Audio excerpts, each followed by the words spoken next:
This show is sponsored by the Comics Shop. Welcome to Tuesday Chinwag with your host, Leigh Chalker, writer, artist, and creator of the comic series Battle for Buzzle.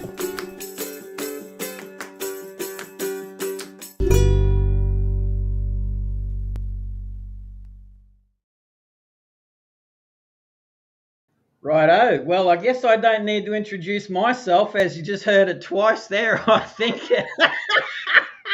So anyway, yeah, I'm Leigh. How you doing? And this is Tuesday Chinwag. So this is the last Tuesday Chinwag of the year. And for anyone that hasn't seen Tuesday Chinwag before, it's a show based on who, what, where, when, why, and how. And look, it's fluid, and that's how I like to roll.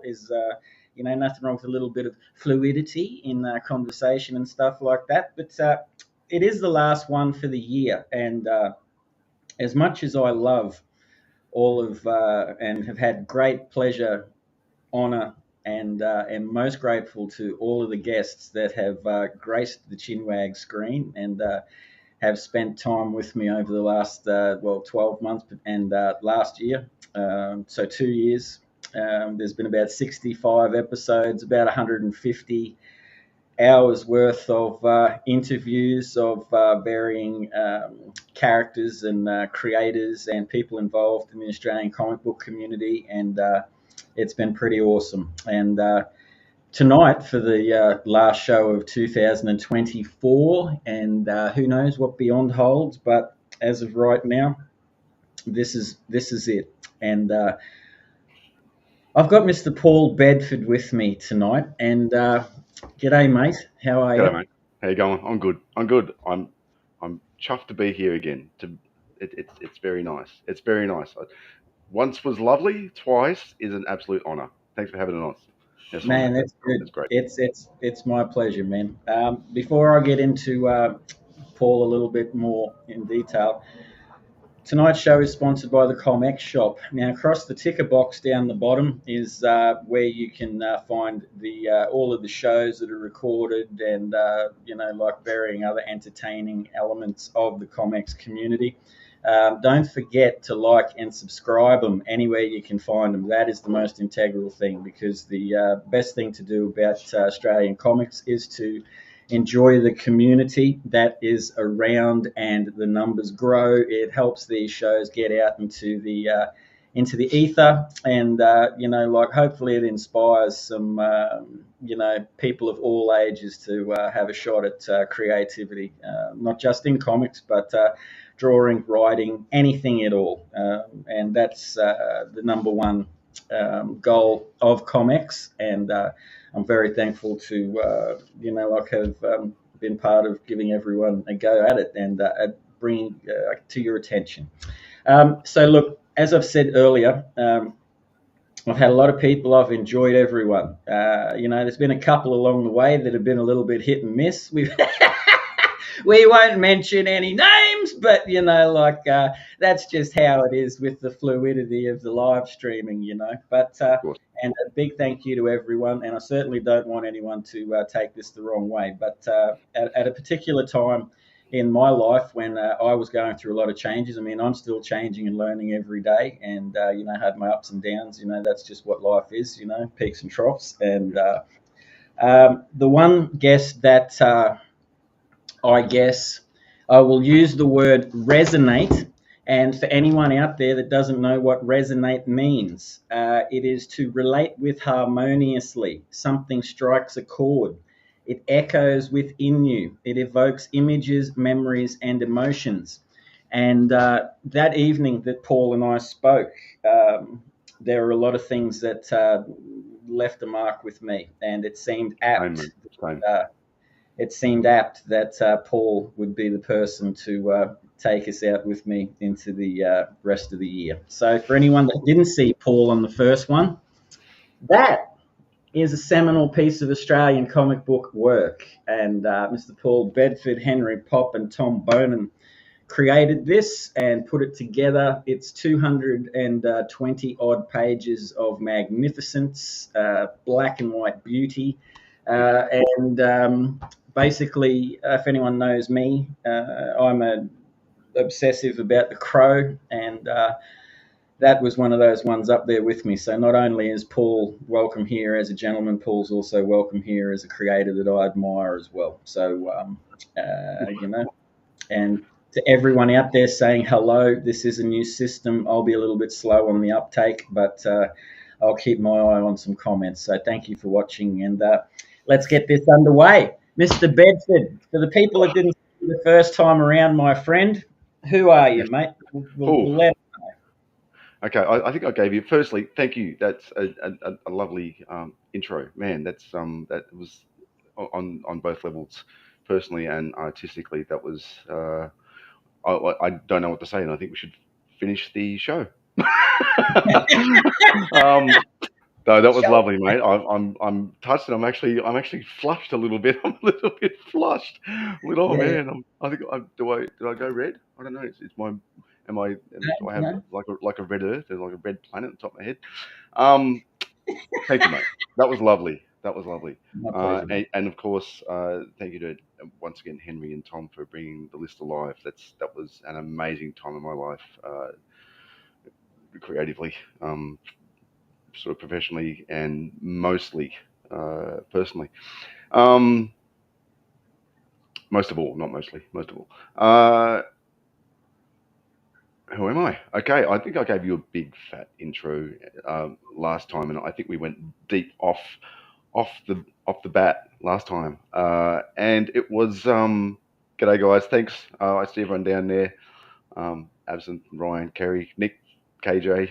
Thanks for joining us. I appreciate it. Yeah, who am I? Look, it's an ever evolving thing. There's a few levels. One, I am a dad who lives in the suburbs. I've got two kids who I love with all my heart, and a wife I love with all my heart. I work a pretty standard normal job, and outside of that, I pursue as if I've got a choice. I indulge in my creative journey. I'll say. I'll say it that way. Yeah. So I like most people. I am creative. I just let myself do. I let myself enact that. Um, and I have spent. I think when I g'day Ray. I think I spent my entire life, in one way or another, in the creative sphere, whether I was conscious of that or not. And I I was literally pondering that, obviously because the show was coming up, and I was pondering that this evening, um, and I thought, what does that mean when you look back over your life and you've sort of always enjoyed creation? And there's two parts to that. First part is the heartbreaking part that a lot of people stop because they believe the words of others, and the words of others are they aren't creative, or stop that shit, or whatever, which is always heartbreaking because no one I know is sorry, everyone I know is creative. Everyone's done something creative, whether it's in the arts or not.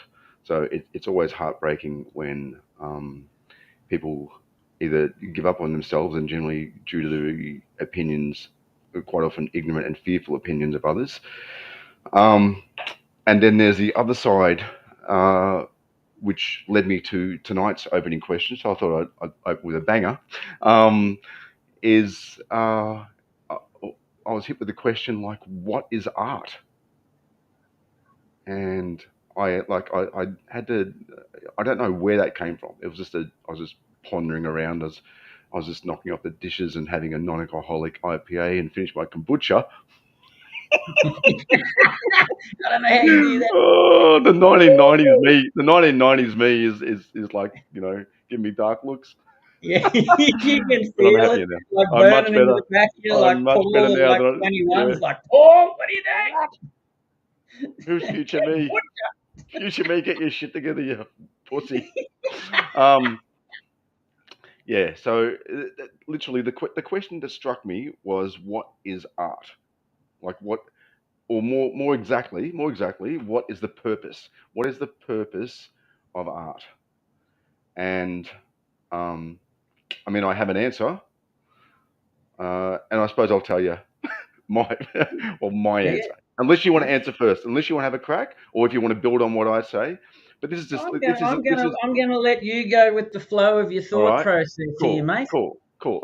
I'm just sort of throwing things out. I'm not saying this is the defining statement of art, or this is, this is my like journey, and where I've got to this point, and where I ask myself a big question at 53, 54 next month.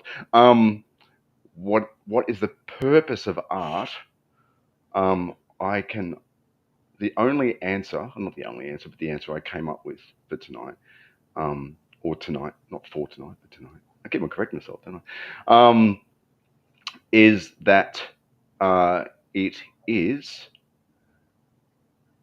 an inner journey, and I think it is a a statement of being true to yourself, not in the not in the face of um, not in the face of naysayers, or not in spite or anything like that, because that energy will run out. I think the purpose of art is to delve into yourself and see what you can do, see what comes out, essentially. Go, Peter. Okay. Like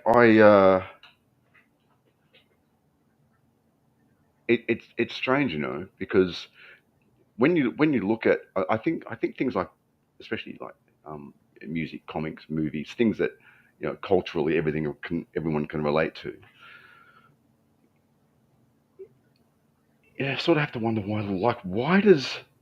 why does art come out in this particular way?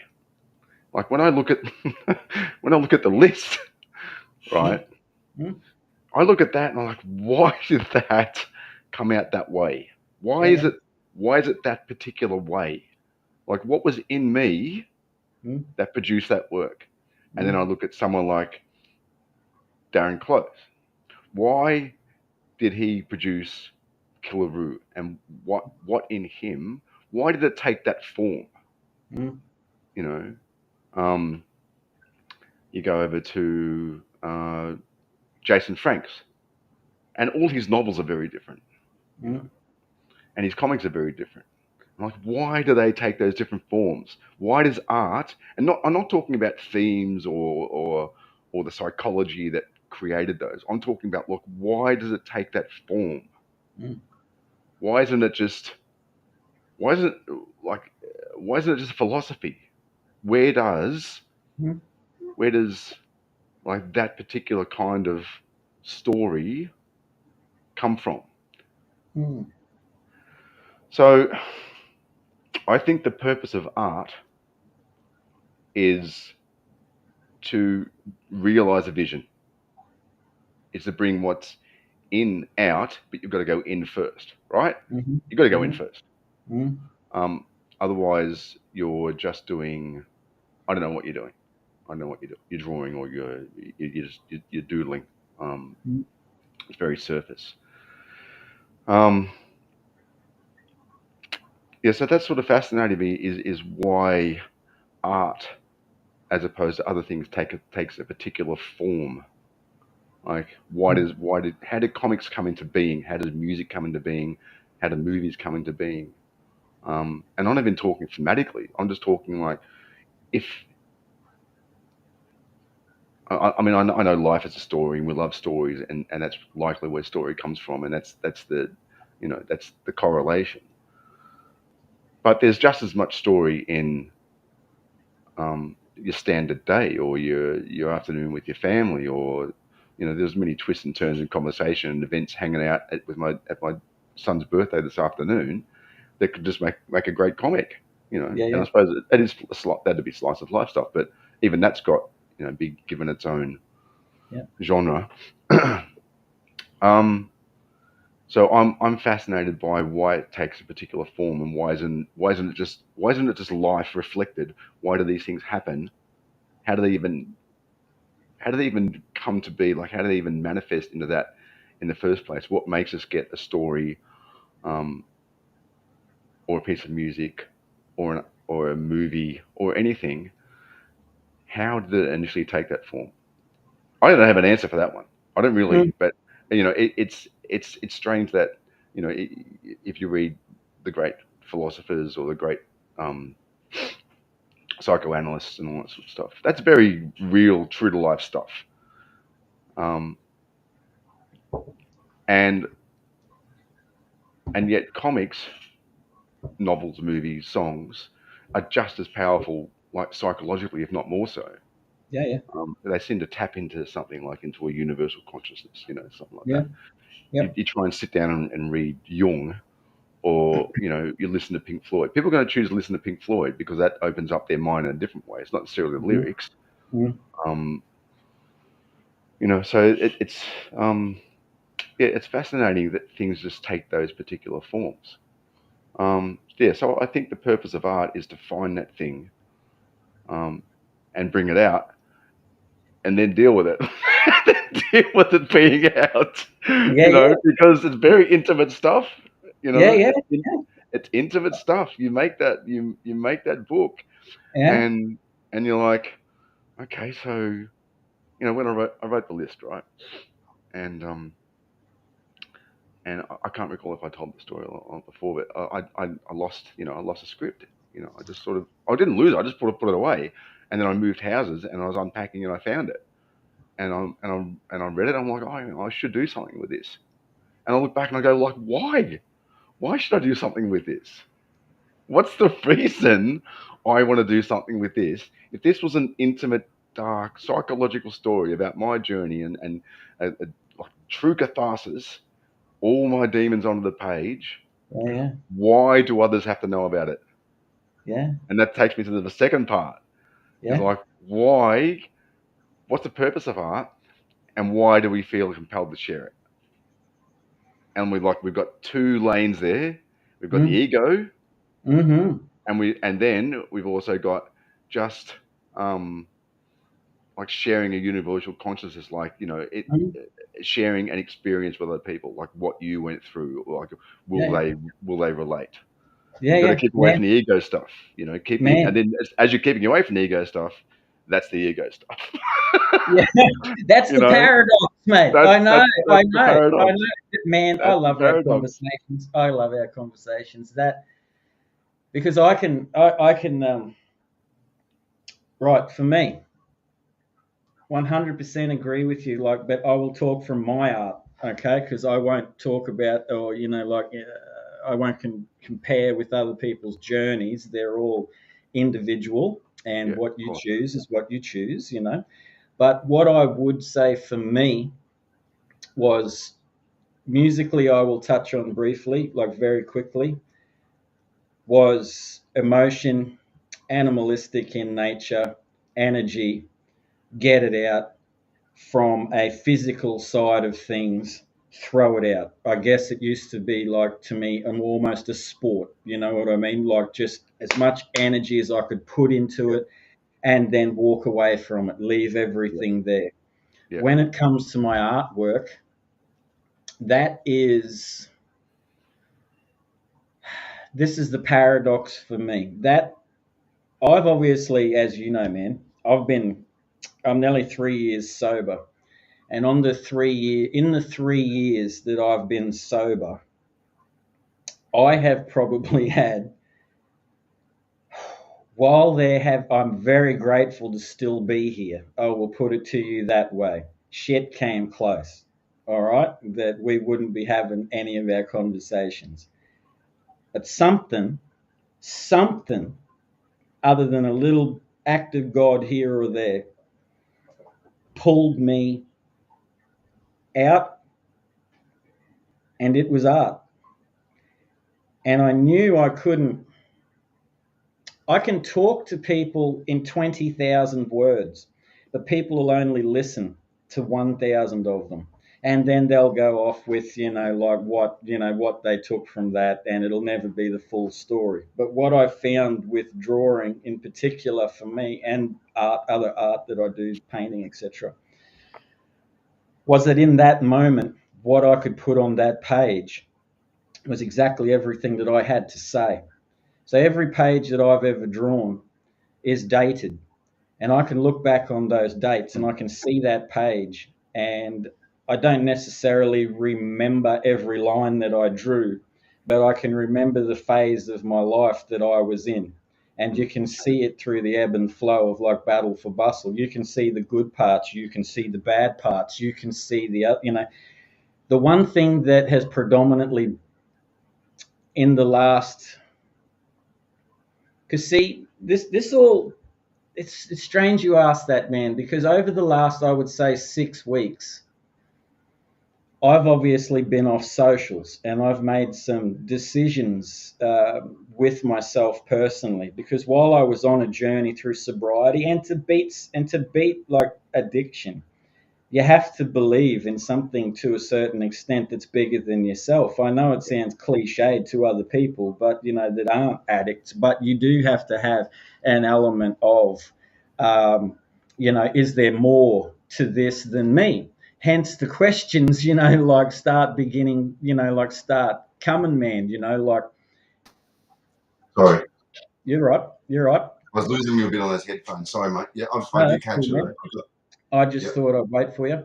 And yeah, when you start finding yourself like going existential to a certain extent, because like addiction takes you internally, but in all different sorts of ways. Like it's erratic as all hell. You know what I mean? Like you're here, there, everywhere. You're not quite sure what's happening. You're making decisions that are totally erratic. You're fucking making some good decisions, which are basically just fluky. Like in hindsight, there's lots of regrets, there's lots of guilt, there's lots of promises made that aren't kept. You know what I mean? Like there's lots of I'm going to change, I'm going to change, I'm going to change. You never do. But the one consistency that allowed me to get all of those emotions out at that particular time was art. And I didn't realize until the last couple of weeks that the paradox of love is loneliness. And with all of my artwork that I do, the essential theme is loneliness, because it takes so much, like of yourself and your private time and time with yourself to create these things. But to be alone is to be full of love and to love fully, and that I gave everything to my art. So I don't know, like it's a strange, there's with it's been an inner journey for me. I'm fucking thankful that I've had artwork, man, because artwork, I've said this before to people, it has saved my life.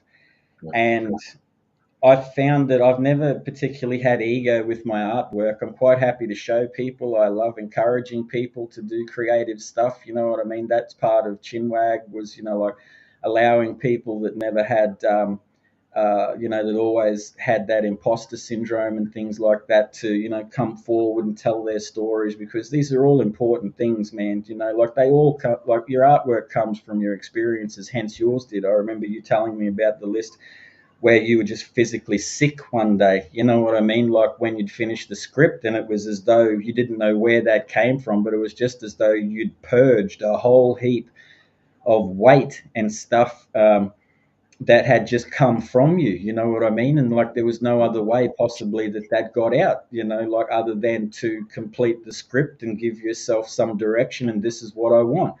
So the battle is that for me, artwork is definitely inward. My artwork was, how shall I say, is still highly emotional for me. I'm finding a lot more peace with it now. It was very,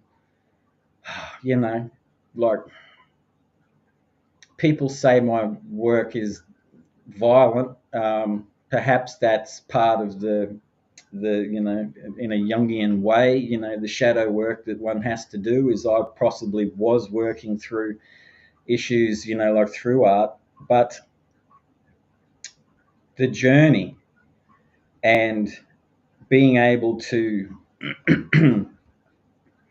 be part of something that the artwork gave me, because there's so many things I could say, like The art was never an ego side. What caused me the most concern recently within myself? Because, like, to veer off like slightly, but we'll come back. You know our conversations, man. When I went off socials, I was in, like, people don't realize, some do, and some are watching that know this because they helped me through it just recently. I went into a real heavy, dark place, man, and it may not have been obvious to people like that watch Chinwag and stuff like that, and I just couldn't see. I'd done so much work this year, like when I look back on it now that I'm out of the hole. I didn't realize 34 Chinwags, you know what I mean? Like 3 comics I got, published, man. I fucking did my first UK comic book, man. You know what I mean? Like that I don't tell anyone about because that was just one of those inner, like fucking dreams to always do, like, and I'm super proud of that. And, maintaining, like, I guess myself as a single dude who's like 46, like fucking, I'd been um, a drug addict and an alcoholic for 25 plus years, and when you look at it from an emotional level, man, it's, I'm 47 now. You take 25 years out of that, that's 22. So essentially, I guess I'm emotionally a 22-year-old. So you're up and down a little bit. You know what I mean? Like, this is the first time I've ever been, like, it's new. It's hard to deal with certain things, because once you could just get yourself fucking hammered, man, if something bothered you, booty, and then like a day or two later, you don't worry about that, like you just move on. So it's weird navigating certain things, and art's helped me with that because, like, being off socials, because I fell into this ego trap, man. And when you do shows like this, and it's not why I started this show, I started it to be soulful, because I wanted to reach out and communicate and touch, like people that were like-minded as me, you know what I mean? Like, or find a community, people that you could gravitate with and talk about art, talk about things on these levels. Or I'm not, as we both understand, like, I'm not really someone that's going to sit there and shoot breeze about the fucking clouds, mate. You know what I mean? Like, I like getting into, like, I like getting into some stuff. That's just me. It's how I've always been. And then I was doing Chinwag, and because of the fluency of it, and it was every week and every week, I started going down this fucking road of like worrying about numbers and how do you make this better and how do you make that better, and then slowly you think you've stamped the fucking ego out, man. You know what I mean? I'm cool, man. I meditate twice a day. I'm fucking talking to spiritual advisors. I'm fucking doing my study and stuff like that. I'm all over this shit, the arrogance, like fuck, seriously, man. And then I hit a wall of like, what the fuck are you doing, man? Like, this thing has just crept back up on you and just fully fucking got you by the balls, man. Do you know what I mean? And you haven't, like, I was trying to help people and, doing all, pushing energy everywhere. You know what I mean? Like, and I didn't even realize that I was the one that needed the fucking help. So I just fell off the fucking cliff. So I got off socials.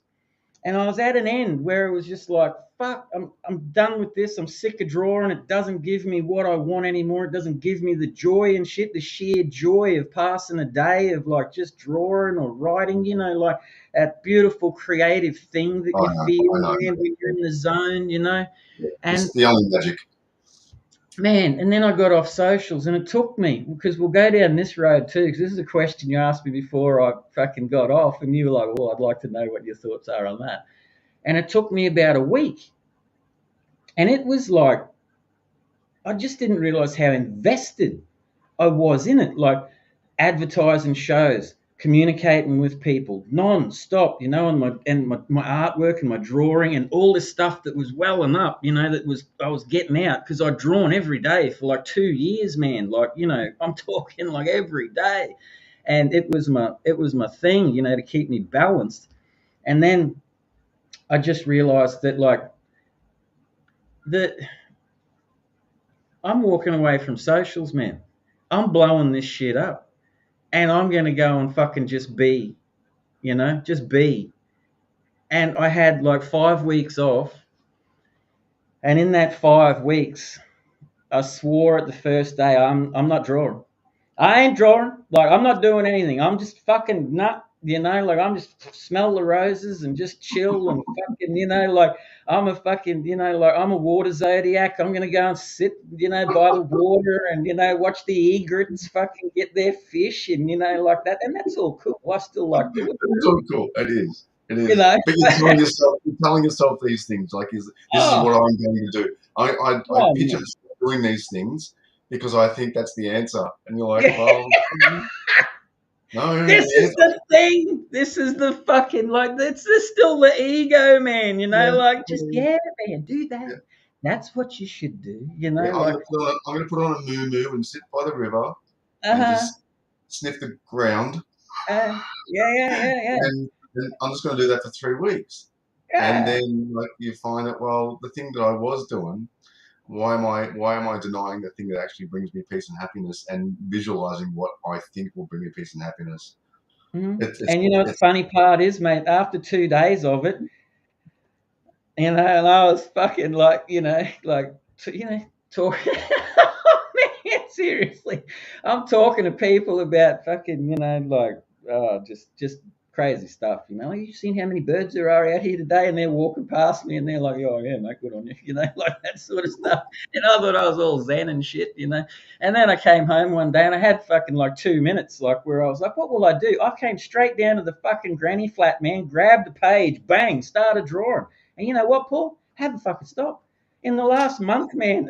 So I'm just like, man, I've punted out like 16 pages, man, of stuff. Like, I've just like found a whole new, I don't know, like, it was difficult. I didn't understand it. I've had other friends telling me, like, man, like, put it down. It's like, no, I just need to get shit out, man.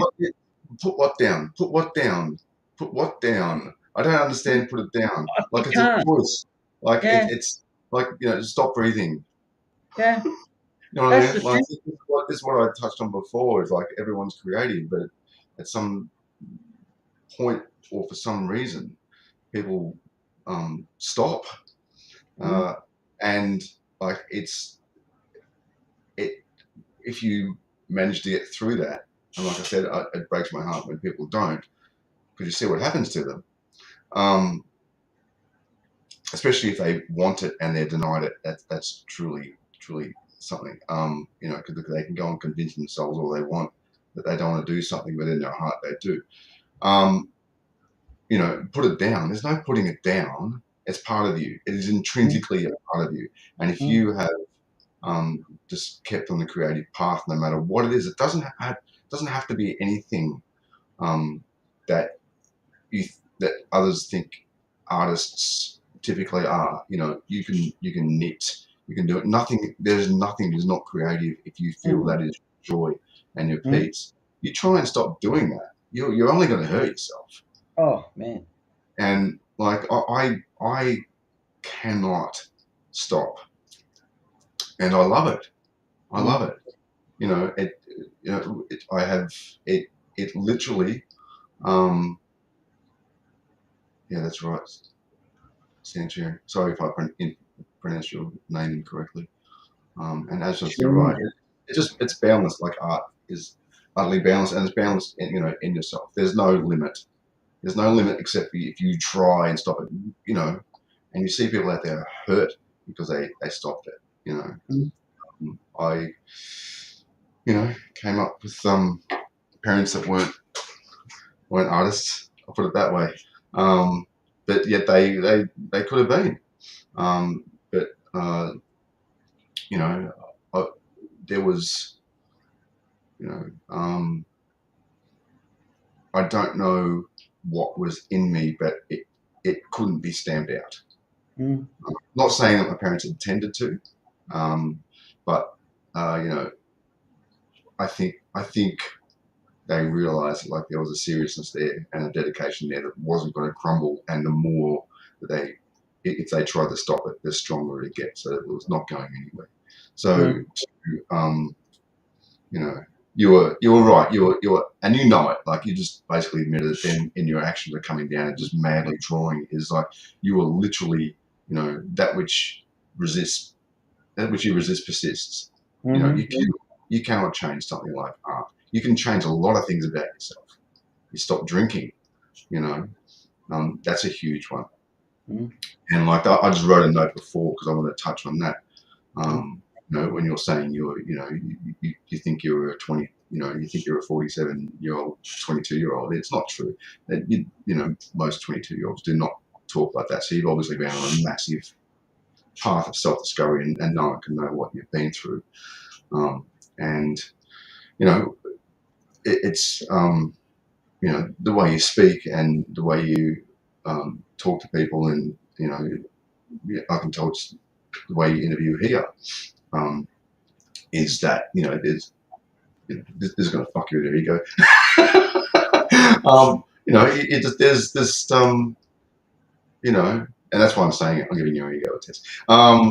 Is just you can tell when you can say what you want, but you've been through massive catharsis, probably multiple, and just you've probably had massive epiphanies about yourself all the way along. So you're not the 22-year-old. There's no way you could be. You couldn't do this if you were, and you couldn't have those realizations about yourself. But then we slip back. You start doing things like you think you can deny your art. Yeah, good luck. You want to destroy yourself. Fuck drugs and alcohol. You stop. If you want to really fuck yourself up, then stop your passion. Drugs and drink, they can do a lot of things. They can impede you.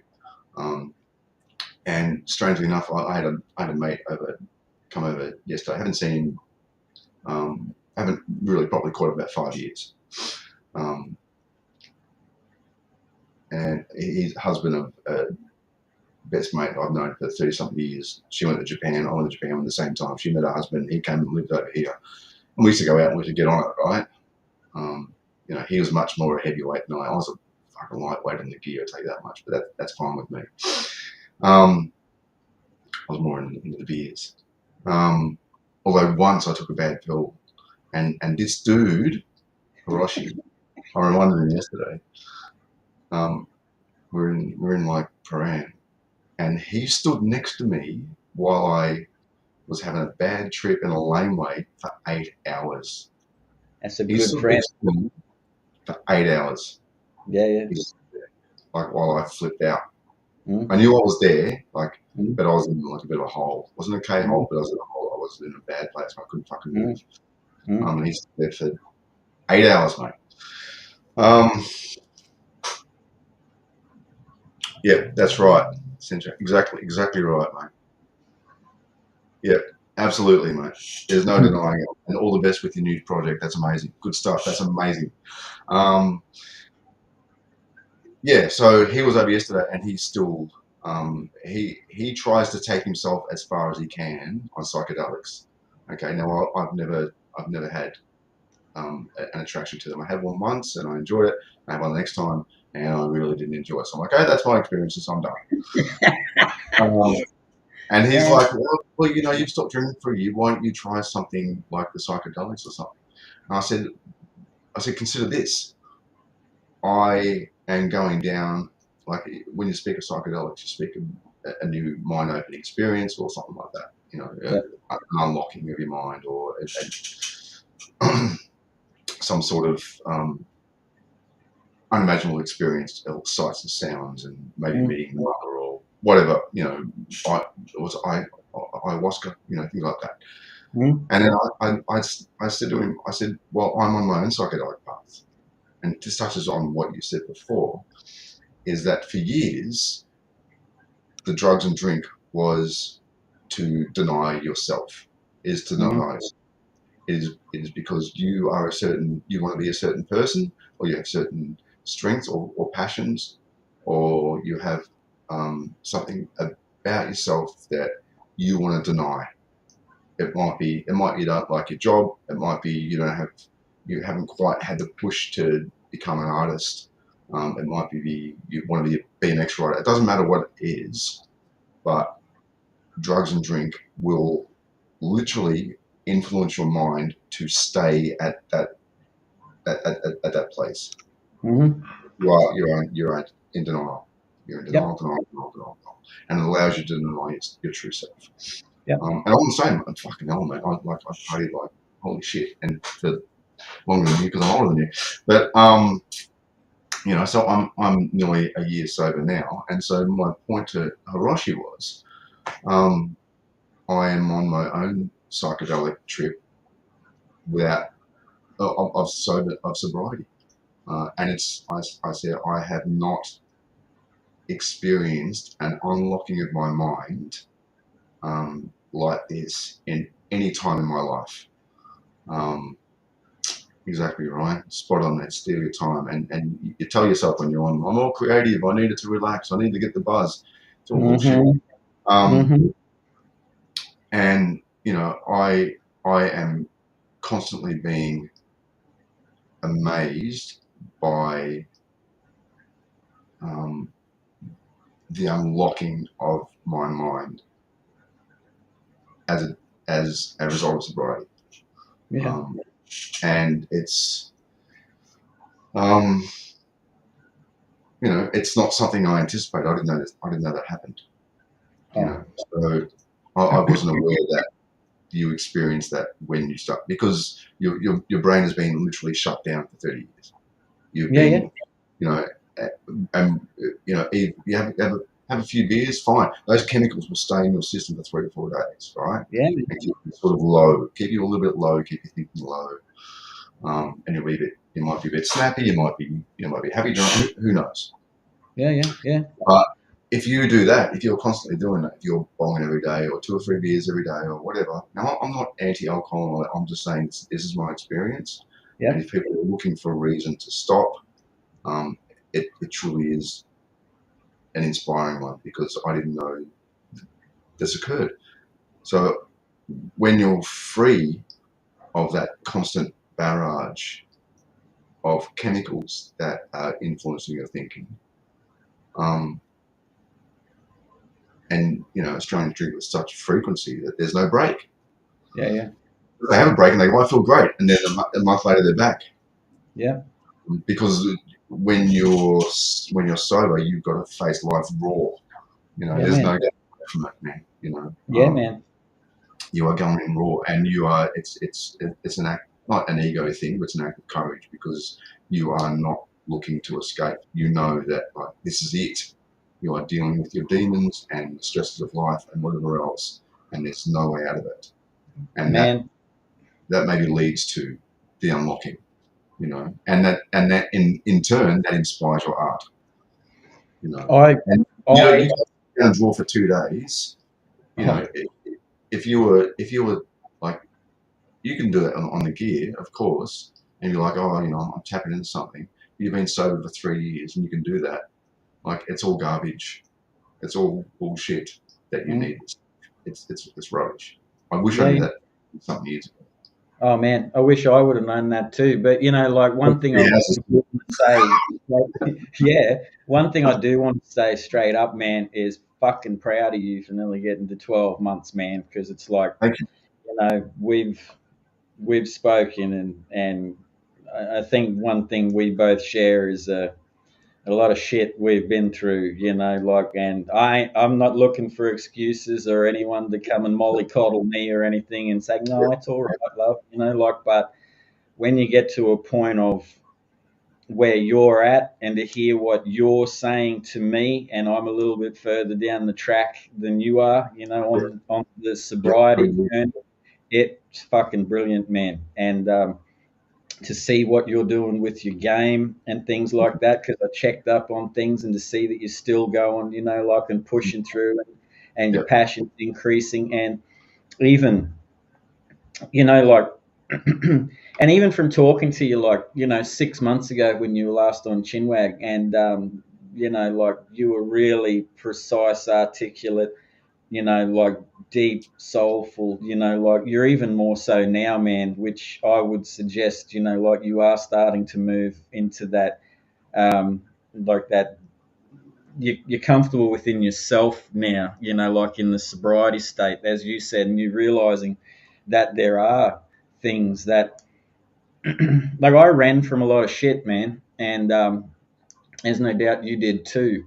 And art helped me through that. Creativity's helped you through that, man. And like so, without those things, like I'd say both of us would be in a far worse position than what we are now. Like so. Yeah, and I'll just for 1 second is that the irony is that society sees artists as people who are trying to escape reality, as to just confronting it. Yeah. They see a nice picture or they hear a nice song and they don't realize like that's that artist's guts being put onto the paper. Yeah. It's not escaping. It's not escaping by any means. Oh my god. No. Oh man. Well, yeah, it's and that's maybe why a lot of artists do indulge. It's because the reality of creating art, as you were saying before, is an emotional roller coaster, and it's a lot to deal with. And like Ryan said before, Ryan said down here, it steals your time. Like, all that sort of stuff steals your time, but you do it because that's not a consideration. Like, it doesn't matter if it's stealing time and getting away from. Man, you waste a lot of time being a drunk. I can definitely tell you that. I look back on things, man, and like fucking hell. There's years of my life I don't remember, man. Like how you meet some people and they'll be sitting there and they'll be talking to you and they'll go, "Oh, when I was like 31, I did this and this and that, da da da." Man, I look at them and go, "Fuck, I don't remember what I was doing at 31." Like I've got no idea. I don't remember birthdays. I don't remember poignant moments in like my family's history or like just so many things disappear on you, like with it. One thing I found though with when I was probably I was having a hard time dealing with things on an emotional level because emotions are hard to deal with, like there's such a nuance between excitement, passion, anger, like and varying, like as you get up the tier that I find that most people are like, if you're loud, people are like, what are you getting angry about? What are you doing? Like that sort of thing. Like, like tone it down, like and I think this adds to the confusion too of people, man. Do you know what I mean? So like artists are silent and they put it out on the page and things, but I tend to find that there's a lot of miscommunications between people as well because they don't understand the nuances of what those people are suggesting. And I was in a weird way too, man. Like fucking, I had this thought the other day, like 'cause I was out walking and shit like that, and I was walking around and I thought, like, man, how many arguments have you had with people? You get these random fucking thoughts in your head, like, and you're out walking around and shit, like, and it started because some dude, I had headphones on, right? And he's on a push bike behind me and the song had stopped. And you feel someone's behind you. And I turned around and he's on a push bike, man. And he's like, get the fuck out of the way. And I'm like, you got a fucking bell, man. And anyway, I got like, I'm like, and I had a moment, and I pulled myself back in. And I thought like, okay, how many arguments you had, how many arguments you had with people? So I went as I'm, chatting, in my mind, like probably overthinking things. But I thought most of the in the last, and I'll use Chinwags for an example. I've done 150 odd hours of talking to people in front of other people. They're all recorded. You've seen, people have seen me, up and down and all over the shop. But I've not argued with anyone or arced up at anyone or anything, in general conversation, But man, text messages, like serious, like sarcasm doesn't come across in the written word via a text message, man. Like a whole heap of other shit doesn't. And it just triggers you. That's another reason I had to give socials away, man, because it was like, You know, like seriously, I was going insane. You know, instead of like, and I get a lot of text messages, man, from people just because like it's to do with chinwags, to do with friends, it's to do with a lot of things. There's a lot of information overload going on. You know, as much as you think you got it under control, you don't. Like it's fucking, and it takes you of things, like which is important, like we were saying, which is like your creativity and your artwork. And I started like, like, no, I'm not texting anyone anymore. Like I'm fucking putting a flag and, like, but this is it, like texting is like small, like what you doing, meet you in 5, coming over, that sort of shit. You want to have a deep and meaningful with me, or you want to have a yarn, pick up the phone and speak like a normal person so there's no dramas, like, oh man. Now, anyone here, I got one for you too, man. Like, look, Paul, I'm letting it all out, man, tonight because I'm just having fun. Like, I'm having fun, man, because like it's like fucking chinwag, dude.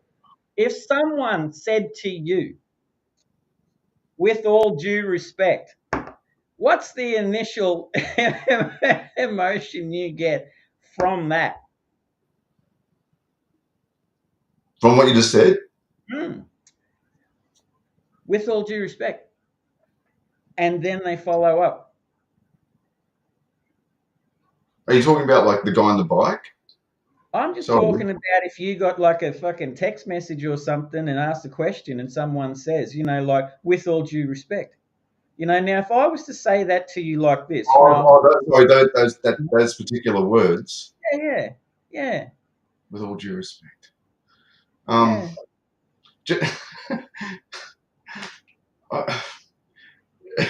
Look,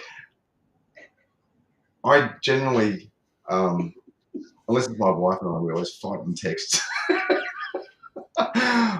Yeah, no, that's right. Sure. I agree.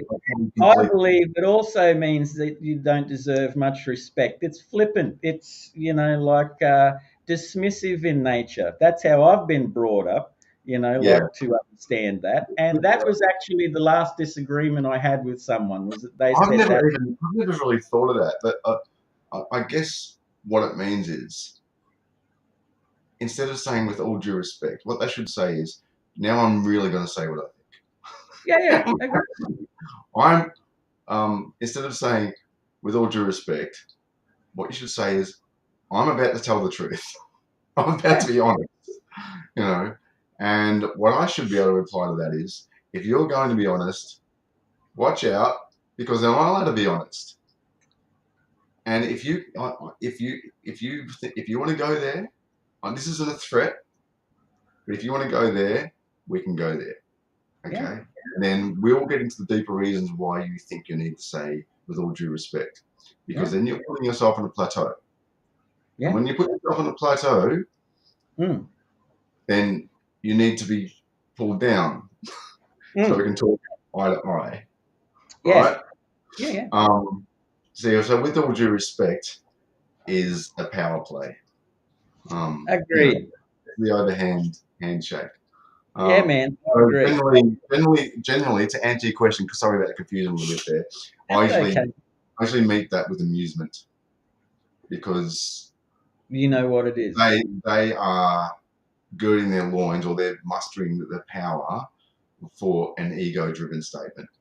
And they're like, this is a power step.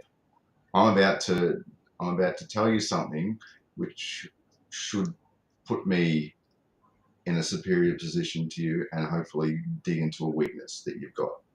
Yeah. And okay, actually, the term with all due respect, I'm like, thank you for the warning.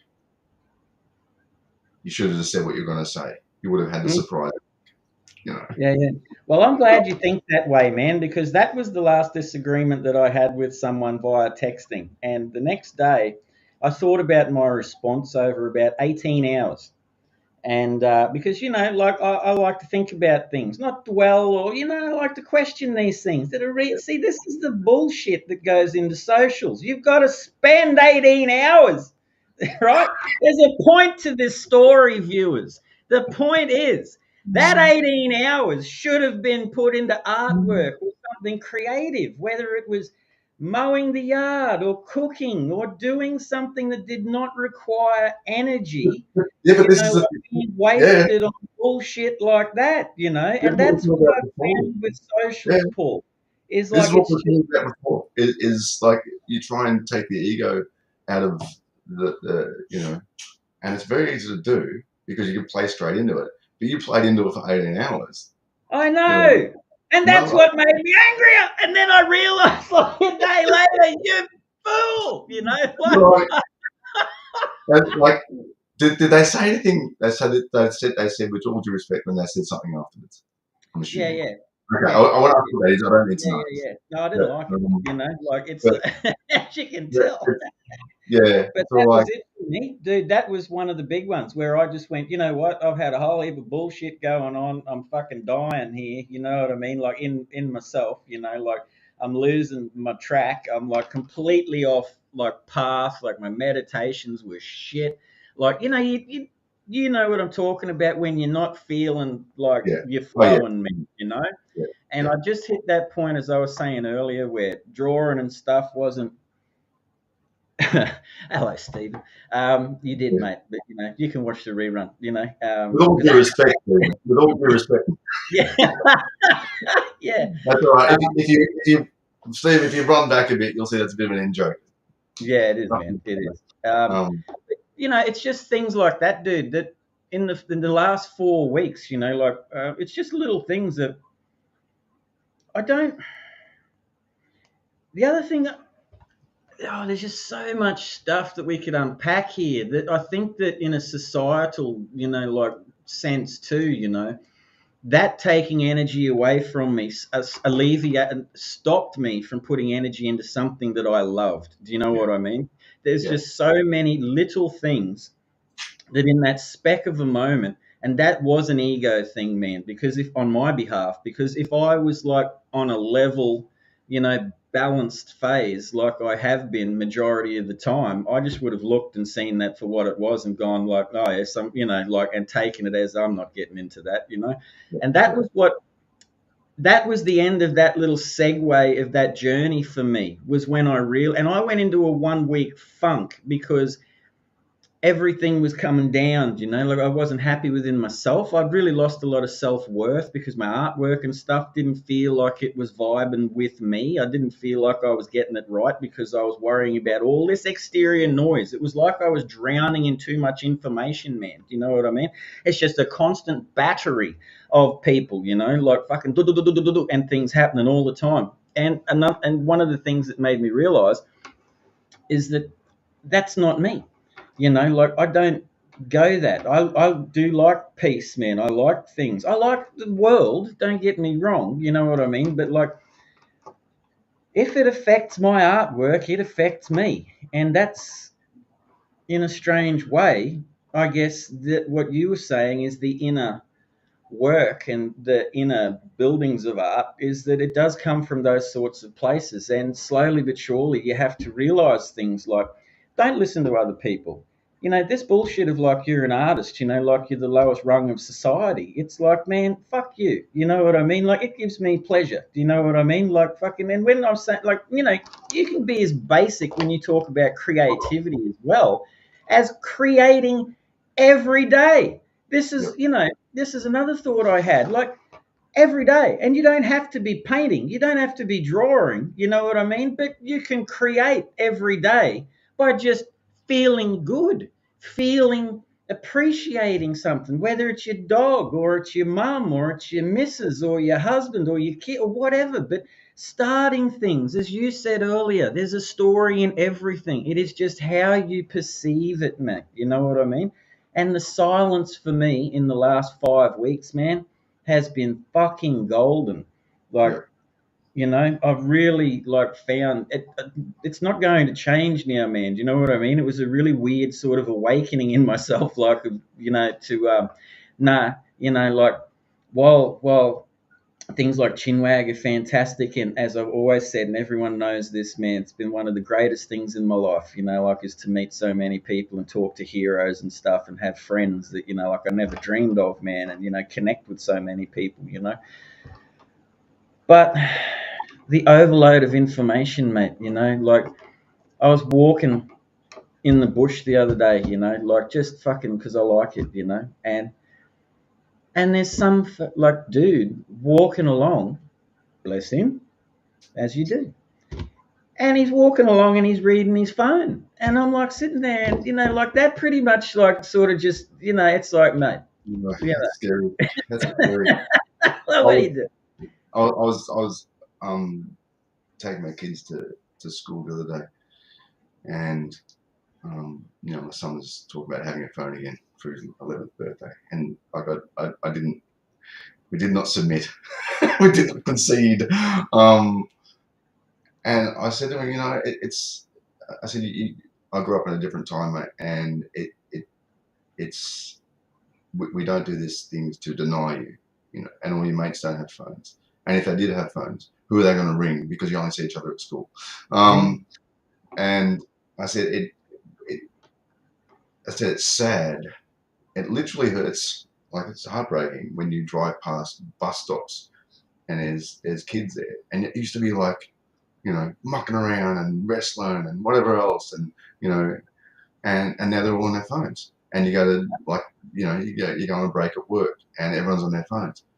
And I said, dude, like, you're not. There's no stories being created, mate. I said, remember when Rob did this silly, stupid thing and blah blah at the bus stop and blah blah. I'm like, the things you look at you on the phone, they're not going to stick with you, mate. You won't know what they are from any other time you look at the phone in life. Like, these are other people's experiences that you're having that will not register. They will not stay with you. They're not core memories, right? And that's why I'm not getting your phone, is because I don't want to take that away from you yet. Yeah, because man. there is something that you will lose when you get a phone, buddy. I tell you, and I've seen it because I've been before and after the internet renaissance. Absolutely, Steve. Yeah, absolutely. We touched on that before. Yeah, and Thank you, Steve. Your son, you're not giving you missing stories and. Yeah, there's no story. There's no story being created, and I'm not talking about artwork and novels and stuff. I'm talking about, like, your experiences in your life, which go towards that they act as ingredients in the recipes of storage or creativity. Yeah. And you were saying before, like, the creativity isn't everything. It's literally, and I say these things, but I still fuck up all the time, and I'm irrational. I get angry and I get snippy with my wife and all that stuff.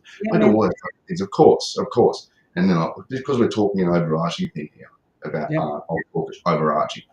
And you were saying before, something where you can choose a creative every day. So I choose to, like, when I can, to run in and see my kids and give them a big hug, and just all the things that light up my life. I try and do those things, and put water out for the animals, because I love seeing the birds when I'm writing. I love to see the birds come down and drink out of it. It just gives me a buzz. And there was something someone said a while ago, and I can't remember who it was. And they said, like, every moment that comes to you, you can choose how to experience it and which way you want to take it. Every single moment that comes to you, like, there's a choice right there, and it hits you, and right there, and it hits you, and you can choose. And I fuck up all the time. I'll be fucking cranky. I'll be fucking, and then, like, you prick. That's not overly bad, but, like, that is not how I would have, if I'd taken a second to consider how I really wanted to react. Yeah. And so that's how I go through things, is like, how do I choose to react in this second? How can I make, because there's a positive and negative in that second. It's like a little battery coming at you. There's a positive and negative, and which one do you want to choose? Which way do you want to swing? Which end of the battery? Yep.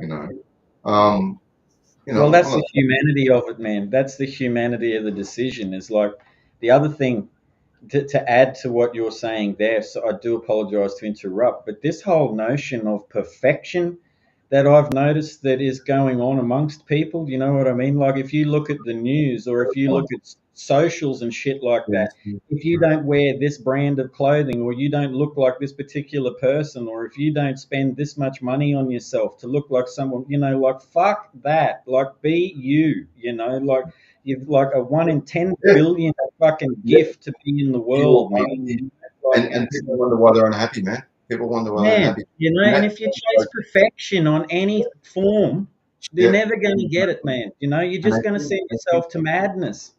absolutely they think they're unhappy because they haven't reached that ideal yet, Yeah, what they've been told to reach, and so they try harder and they get yeah, unhappy. Yeah, and that relates to art too. It isn't yeah, like in creation of anything is comparison is the thief of joy is a beautiful one, and like comparison is like an ingredient of ego, an ingredient of jealousy, an ingredient of yeah, superiority or inferiority. All those things go in comparison. And it works from the other side too when people are viewing your work or critiquing it, and that's why you know why people striving to be like someone or have that brand or have whatever, all that empty sort of stuff. It's nice to have nice stuff, but if you're doing it just for the reason to have those things, that's yeah, completely wrong, and it'll make you unhappy. It's like with art. If you try and emulate an artist or emulate a particular style or story or creator or something, you're only going to make yourself miserable, and you're only going to have that come back on you because people are going to be just double like, well, you're just trying to be this dude. yeah, man. What? Don't don't let yourself down like that. There's no because no one can tell you what you need to create. You just need to stay on your vision. If you've got a vision, you create it, and whether people like it or not. Oh, look, yeah, yeah, yeah. No, of course. Yeah. No, I'm talking like You I'm guys, Sis, history. can you bring that up for me, please, if that's okay, bud? That comment, I can't quite read that, but I'd love to. Someone's saying, you guys are talking like our generation didn't chase after material goods. People were unalived here for their Jordans back in the day. Well, look, Absolutely. people have been murdering people. Paul, if it's Yeah. okay for someone sane, I Yeah. don't know who you are, someone sane. I, I I, did, appreciate I you. did sort I of, I did, appreciate someone sane's I opinion. think it's cool, and I did validate that by saying it's okay to have nice things, but Mm, look at the reason why you want them. for sure. Do you want them? Like if you're chasing those things for status or for the brain dump of dopamine or for recognition, then that's not Mm, the incorrect reason to have things. You get mm, people who like Porsches because they look cool in a Porsche. They wanted a Porsche. They always want a Porsche. Why do you want a Porsche? Okay, I want a Porsche. Well, let's go into why you want a Porsche. Okay, these are false reasons. You are idealizing yourself, and you are putting yourself through an immense amount of suffering, maybe hating a job you want because you want a fucking car with a certain badge, mm, right? And then you've got people on the other side who want a Porsche because the engineering is superb, and those guys have been like honing a particular type of car every single generation to come to like that they are striving for perfection for a certain type of engineering. They are two mm, completely different reasons why you may strive for something. There's perfection in your art, and then there's like the ego-driven, like I want recognition. And mm. people who go after the recognition or the label or whatever, it isn't a label. It's the dopamine. They want the Mm. hit of the recognition of the brand of the materialism, and they're Which is completely exactly what yeah, I faced with alcoholism and drugs, man, was the dopamine hit. Um, bring that one up for me too, Suze, if that's cool. That comment from the gentleman, I'm assuming. I don't disagree with the fact that was ridiculous. Just pointing out that it's not a problem that developed in this day and age. no, of Uh, course. oh No. man, it's been going on forever I and a don't day. think, Man. I don't think, I don't think we Yeah, specified it. I just think like we'll talk about human nature. Like we go right back through history, and people kill each other for gold and for whatever fucking reason. You know, and it never does stop. It's like status, and that is the ultimate psychosis, like psychotic representation of the ego, is when you kill someone for material good or for some sort of status. Like you are. I hope you're happy with what you got. I hope you're glad that you got that thing. You had to kill someone to get that thing. Enjoy it. Good luck. That's going to come back tenfold. You are gonna. I think it also stems back to a word that's not often used, man. This is just in my thinkings. So, desire, because like desire to me, you could use that in a multitude of ways. Desire to be better within yourself through doing inner work, and as we said earlier, from a psychological sense, going into shadow play and stuff like that. You have desire for material goods. You have desire to, some people have desire to create to win awards, that sort of thing. There's absolutely, for me personally, as long as you're doing those things and they bring you joy, and they are not hurting anyone, and they're not stamping on anyone, and you're not destroying some other person's dreams or feelings to get those things, then that's okay. Yeah. But is it like? But Are you hurting? desire, in terms of a spiritualistic sense, they suggest does not exist in any fashion at all. It is just a case of doing, and Yeah. those rewards, seem to come to you. So, but I'm with you, dude. Like I'm with you. Our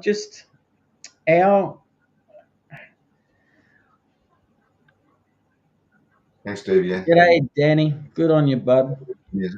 And thank you for everyone that's commented tonight. I apologise. Paul and I just go into like conversations and things like that. So, but it will all come back to it. We're all on a creative journey, man. These are just observations that we both make. You know what I mean? You can all just do as you wish. Like no judging. And what's this? Artists that have toiled away. Bring that one up, dude. I have the great admiration of those artists that have. We actually touched on that before, Stephen. We touched on that at the start. Thank you, Stephen. People either giving up or being told to give up their art, and how heartbreaking that is, mate. Absolutely. Absolutely. Thanks. Well, one of the things as well, like if you wanted to go down that path too, is there's a lot of people, like when I was in school. Can we just go back to like what you were saying? Just wanted to touch on something you said before. Sure. Was that if you're seeking awards or seeking accolades or whatever, and if that is a desire for your art and you're not hurting anyone, that is okay. On one level, that is okay. But you are ultimately hurting yourself, because that's the ego in full play again. Where if you're seeking accolades, there's only two bad ends. One is you get it, and the other is you don't. Because, and it will serve you better if you don't get it, right? It will be the better result if you don't get it, because if you do, then you'll find out that you will learn a greater lesson for not getting it. Or maybe you'll learn an equal lesson if you do get it, and find out, like, unless your ego is in full throttle, if it only means something to you to have recognition of others, it's got to come back in some state, in some way, in some form, that is an empty award for the creation of art. Because you do not, in my view, and I think we touched on this before, was, okay, so I've got my game coming out this year, or when I was writing a list, or when I write whatever, and you'd be the same, right? Yeah. What's Shawnee saying? That's right. People have believed through human history that happiness comes from getting the thing, but there's always a new thing to chase. It's hard to accept that happiness comes from being in the moment. That's Yeah, exactly it. and that's what I talked about before, is the addiction to the dopamine hit. It doesn't matter what form it takes. It's the recognition, the accolade, the this, or that. And what I was trying to get to before is, if you get the thing, you get the accolade, you get the award, that's a chemical hit, and that will pass. And then you'll be left desolate again. Yeah. And that despair will start to grow, because your attention, then the attention goes on somewhere else, on someone else, somewhere else. It's like, no, me. I'm the guy who won that thing, And so you strive harder and you struggle more, and you may bring out works that aren't true to yourself because you're seeking that thing. Whereas the true realization of art, which I was going to touch on before, or the true experience of art, is you don't and you experience this as well, especially when you went through your days of madness back on the pen, right? Is, when I'm sitting there writing or working on my game or whatever, you go, nothing, where that thing can go or what that thing is, the extrapolation of where that might take your life, that's all blocked out. It just doesn't occur to you while you're doing that thing. Yep. Like the list, I touched on the list. I think I said something when we had the first Chinwag. And I said that the list is pure, and not perfect, but pure. And I made that distinction as by no means perfect. Many, many faults. I can't read it without seeing the faults. But pure, as in like that was a pure pursuit of a vision. And when I was writing it, and all the stuff I was going through, like I knew that's how that story, that's that form that story had to take. And with my game, when I'm sitting there going, oh, that could do with a +1, I'm that warrior. I don't realise that when that game is released, that's and now I've got the big chance of I've got I won't go too much, but it could go international. That +1 that I put on in my study in my suburban house, Doreen, is going to be experienced by a lot of people.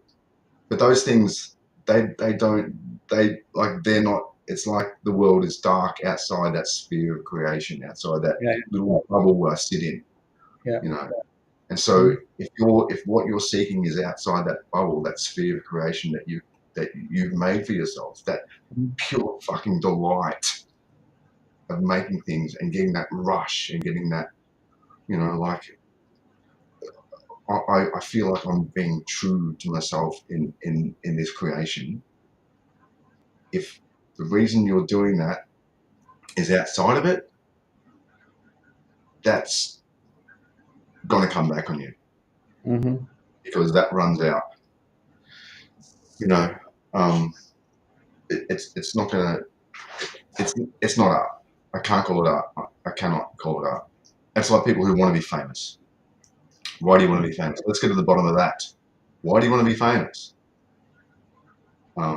Why? Let's talk to that, because you're thinking that you're in desperate need of love, you're in desperate need of recognition, that you want it from people you have never met, won't think of you tomorrow, you only when they encounter you, like in that famous visage that you take, and then that will pass, and then what?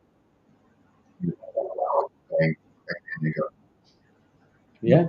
Seeking accolades, or seeking recognition, or seeking fame, all look great and all look glitzy, but I think they would be hell on earth, especially for those who did not achieve them organically. And even like people who, and we talked about this before, how intimate the creation of art is. I think a lot of artists don't necessarily want that recognition, but they want people to experience that art because they feel like they've got a shared consciousness, a shared experience. And I think when they produce a work, it is to hopefully have people identify with that and get something out of it for themselves. Like it's like a bouncing, my experience bouncing your experience, and the reading of of this particular list. When comics sellers talk about comics, you know, maybe that will open your mind a little. That will experience. I think I talked about this last time. Was I had people write to me incredibly personal letters with the list, and I could not have seen that coming. Try aiming for that. Try aiming for that. Good luck. Good luck aiming. That's if you want to talk accolades or recognition, that's the sort of things. And that's not the right word. You know what I mean? Like if you touch someone, if you can, and they write a letter, like a personal letter, fuck your awards, man. Like, that's the gold. That's the award. Yeah. People come along and see you at the store and say, thanks for writing it. I was in a bit of a shit time, and it made me like I didn't feel like I had to put a happy face on when I read your book, or I felt like the shit I was going through. I felt like I matched that energy, and it just put me in a place where I could be that. I could fucking put my misery into reading it, and I'm like, oh yeah, I'll put my fucking misery into writing it. It has to be that pure, small, creative drive to reach people, not because of who you are, but because of what you want them to experience or hopefully bring to them. Yeah. I think that's the shared connection, man, of, like I would say it sort of comes down to a lot of things. Like, I mean, I'm not going to sit here and judge things, judge people going about their ways and stuff like that, like that's just, I've tried that road myself, and I'm going my way, and you've got a similar process of thought to me.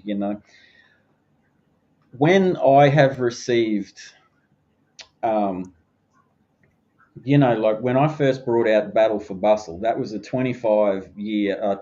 At that stage, that was about a 20-year battle through alcoholism, drugs. Like fucking terrible life. That like not terrible, lots of good times in that, but struggle. Like with lots of things that I'm starting to get on top of now.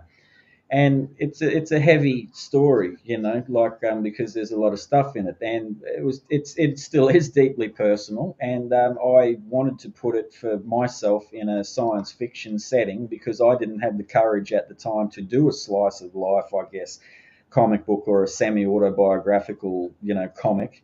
So I put it science fiction because I love science fiction, that there's so much room to move and you can add things to it and you can bring in fantastical scopes and shit. But with it, the one thing that blew me out, and to agree with you, was it was the completion and seeing it in my hands that was the greatest reward for the journey that got me to it.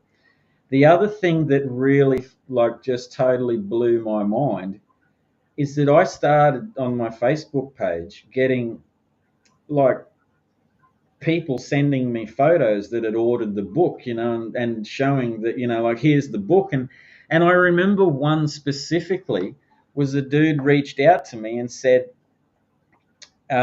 his son just grabbed the book, at a shop back in the day, and loved it so much that his dad took a photo of his kid, who was about 7, 8 at the time, I guess, and was going to school that day as a show and tell, and wanted to one day work on this comic book, that I'd done. And I remember sitting there and just going like, fuck, okay.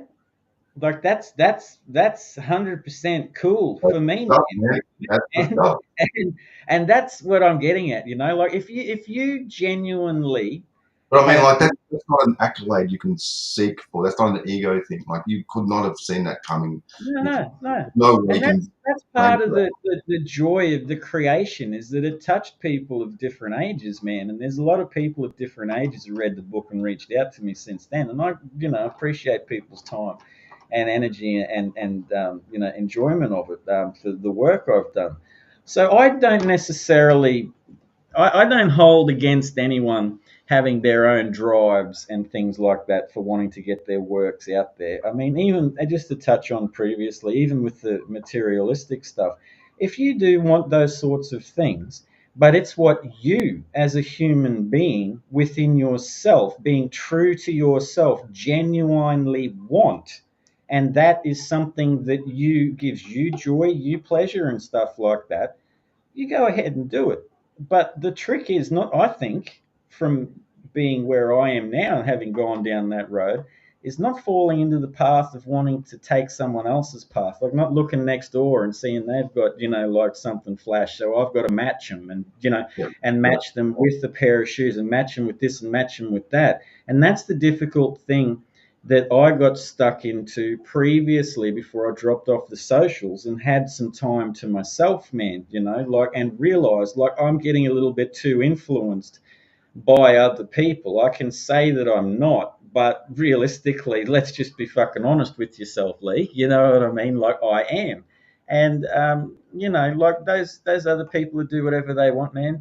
Like God bless them. It's like whatever they want. But for me, I'm a little bit more along your lines, Paul. Is artwork is a catharsis of many things, particularly emotion, particularly experience, and however you choose to get that out. It sure beats taking, like it out on someone. You know what I mean? Like Oh, getting sure. angry Of course. and Yeah, yeah. beating the crap out of someone Yeah, and no, stuff. look, yeah, absolutely. And like I was pretty forthright what I was saying before. Like I don't look down on those people. I don't think they're inferior. It's sort of like a more like, how do you put it? Like you don't want them.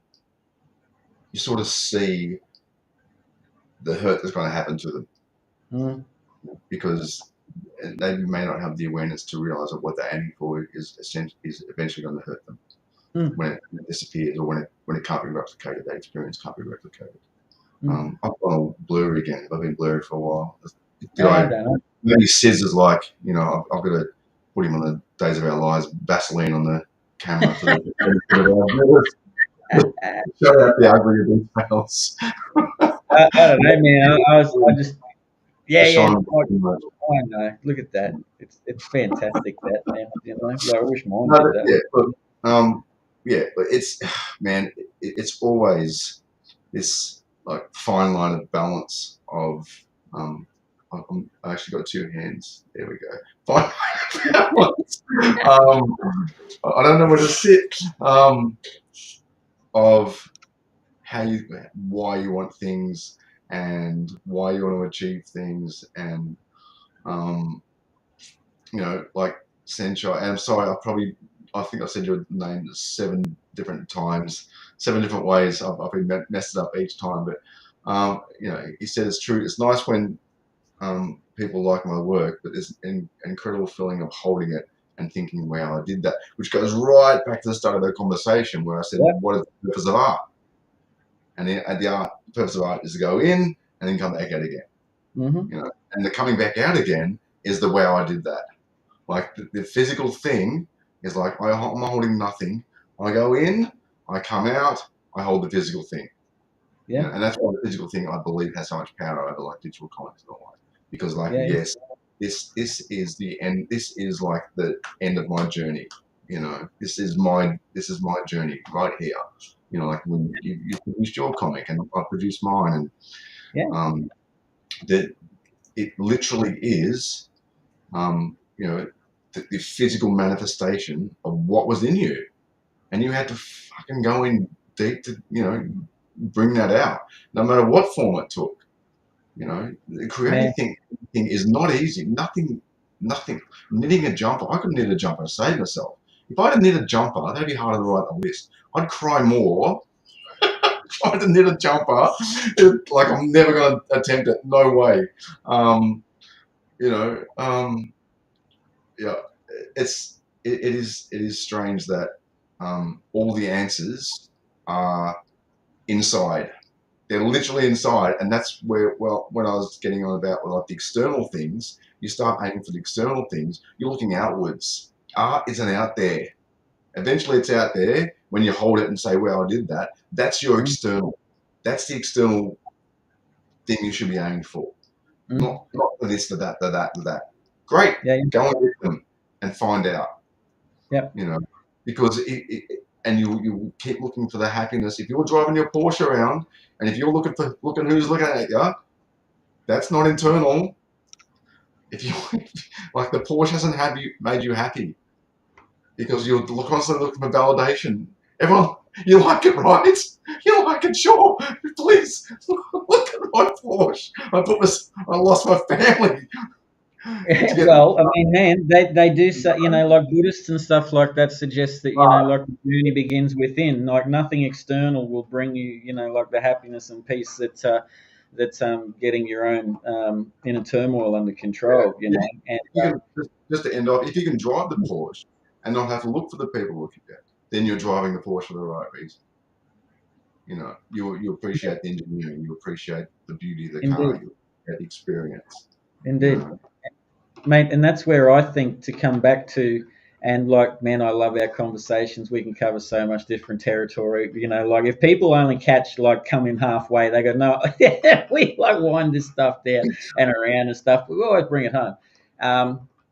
And that's exactly what you said there, is where I felt myself trapped 5 weeks ago, is that, like I fell into that thing of, hey, like, how many numbers has this show got? Why isn't this doing that? Why don't that many people like that piece of artwork on my Facebook page? You know what I mean? And that was something along the personal line of development. And personally, I just went, this has to stop. Like, because that is not the person that I want to be. Like, it's suffering. But it's like when you go deep, man. Buddha said that the basis for all suffering is desire. Yeah.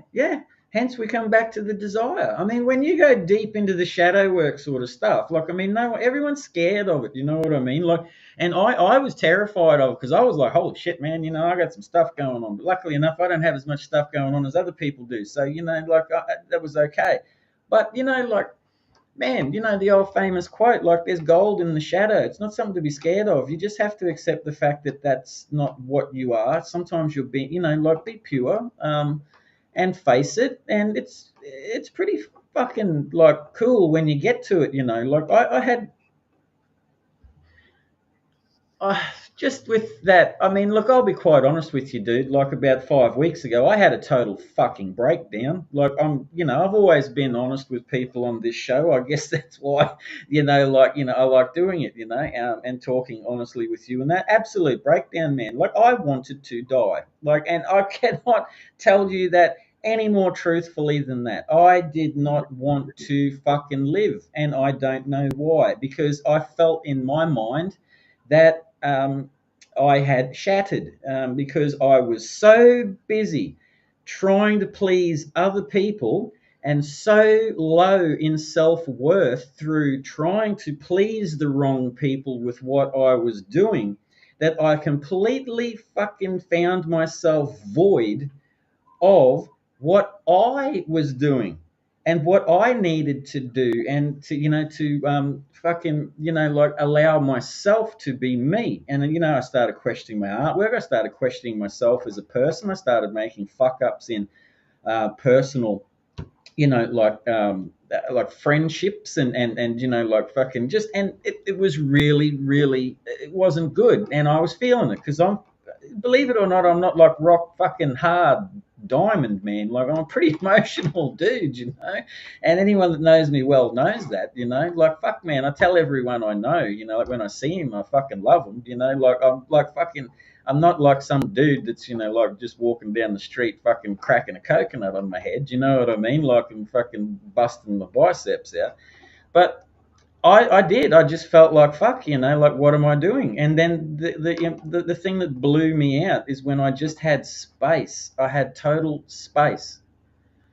And there were so few people that,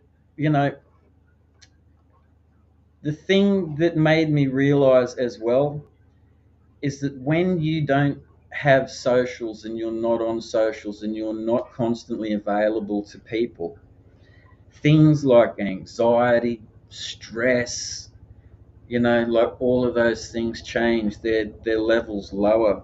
I also found that people that I believed were friends and I spent a lot of energy on, like proved to not be friends at all, man. You know what I mean? Like, and just left me, like, see you later. There were others that reached out to say, is everything okay, which were completely unexpected, like, which made me realize that, like, when you sort of let go of those things that you don't need, those attachments, it opens up space to let love in for the people and the things that I guess resonate and gravitate towards you. You know what I mean? So you sort of got to let go of some stuff to attract things in, and that's the whole change in the cycle and the pattern of things, man. And I don't know, Paul, I just had like a really fucking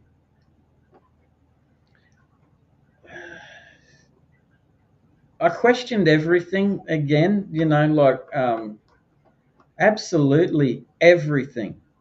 And I spent a lot of time in this room drawing, and I sat with myself, and it wasn't easy to look at certain things, you know what I mean? But I recognized things that I needed to improve, things that I needed to, like, that person said that about me, and yes, they were right. I need to work on that, like be self-aware, see things like that.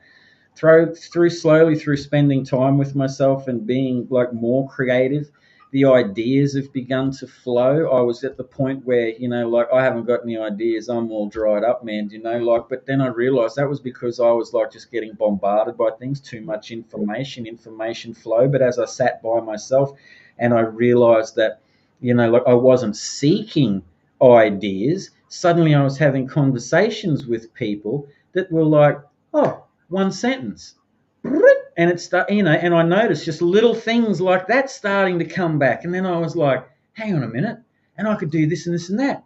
And then I'd sit with myself and I'd be drawing, I'd be thinking about it, and I've got a notepad here and I'm writing things down. And then just over the course of like the 4 weeks, and it was that quick a time, do you know what I mean? Like, I realized, like, fuck, it is noise. Like, it's just, there's noise, like, and that's, if you want to do, and for me, creativity is anything and everything that you're passionate about, man. Like you said, whether that's knitting a sweater, whether that's making a beautiful garden, it's sword fighting, it's cooking, you know what I mean? Like, whatever it is that fucking opens up your fucking heart and fucking gets that dark out and opens up the light and makes you feel good.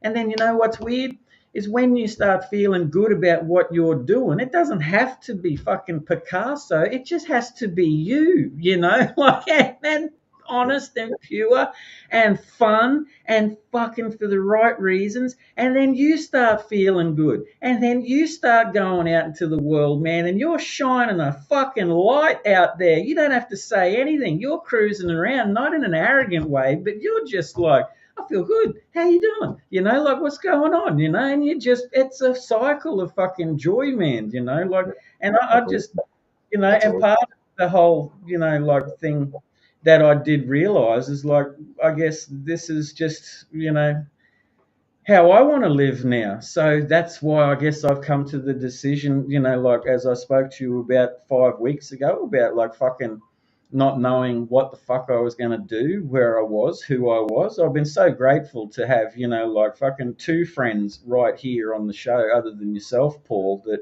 like, have sent messages out, that have been there to walk me through it and things like that, and just be there, like, you start noticing that. And with that support and with that, to realize that there, from jettisoning that negativity to allow that positivity to come in and that support, man, the last 16 pages I've drawn have been the fucking best pages I've drawn in, like, since I started 2 years ago drawing every day, man, just because I was fucking free, like, and that's what I want from Chinwag. And Thanks, Albert. That's what I've always wanted from Chinwag is to sit here with people and just because I know what like creatives are like, like you do doubt yourself, you do feel like no one cares or is listening, you were told to.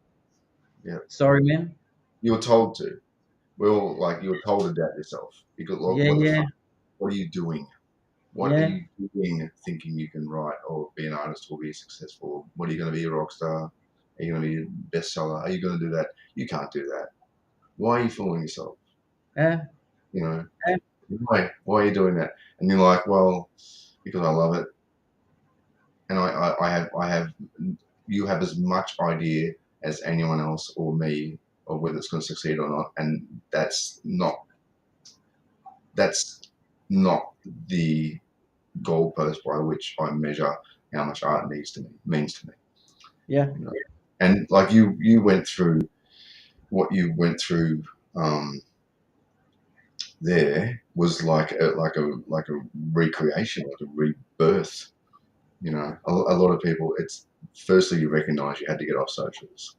You know, and that can be anything. That can be you can translate into drugs, drinking, fucking gambling, socials, porn, Battlefield 6. Um, you know, and so firstly you got to have the awareness to do that. You know, because and a lot of people double down. They'll double down. It's like we're saying, like with people seeking accolades, if the attention starts to go off them, they won't realise, oh, maybe that's not the way. They'll double down and try and get that rush again. yeah, Only to leave themselves in more hurt. So to firstly knock off socials, because that's much bigger than it sounds, especially in this day and age, especially when you're doing creative stuff. And then to realize that you're in a fucking bad place, like with the next sort of phase, then obviously, I think you were so overwhelmed that you didn't, it's like suicide is the ultimate act of narcissism. It's when the ego is taking complete control and you're in a psychotic state. Like you don't want to die, but you don't want to live. It's more, it's more you don't want to live. But it is the ultimate state of like the dark ego, because what you're telling yourself isn't true. And there is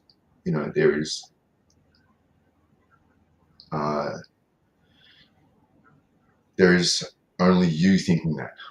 You only have your own opinion going on in your own head and bouncing, and none of it's good.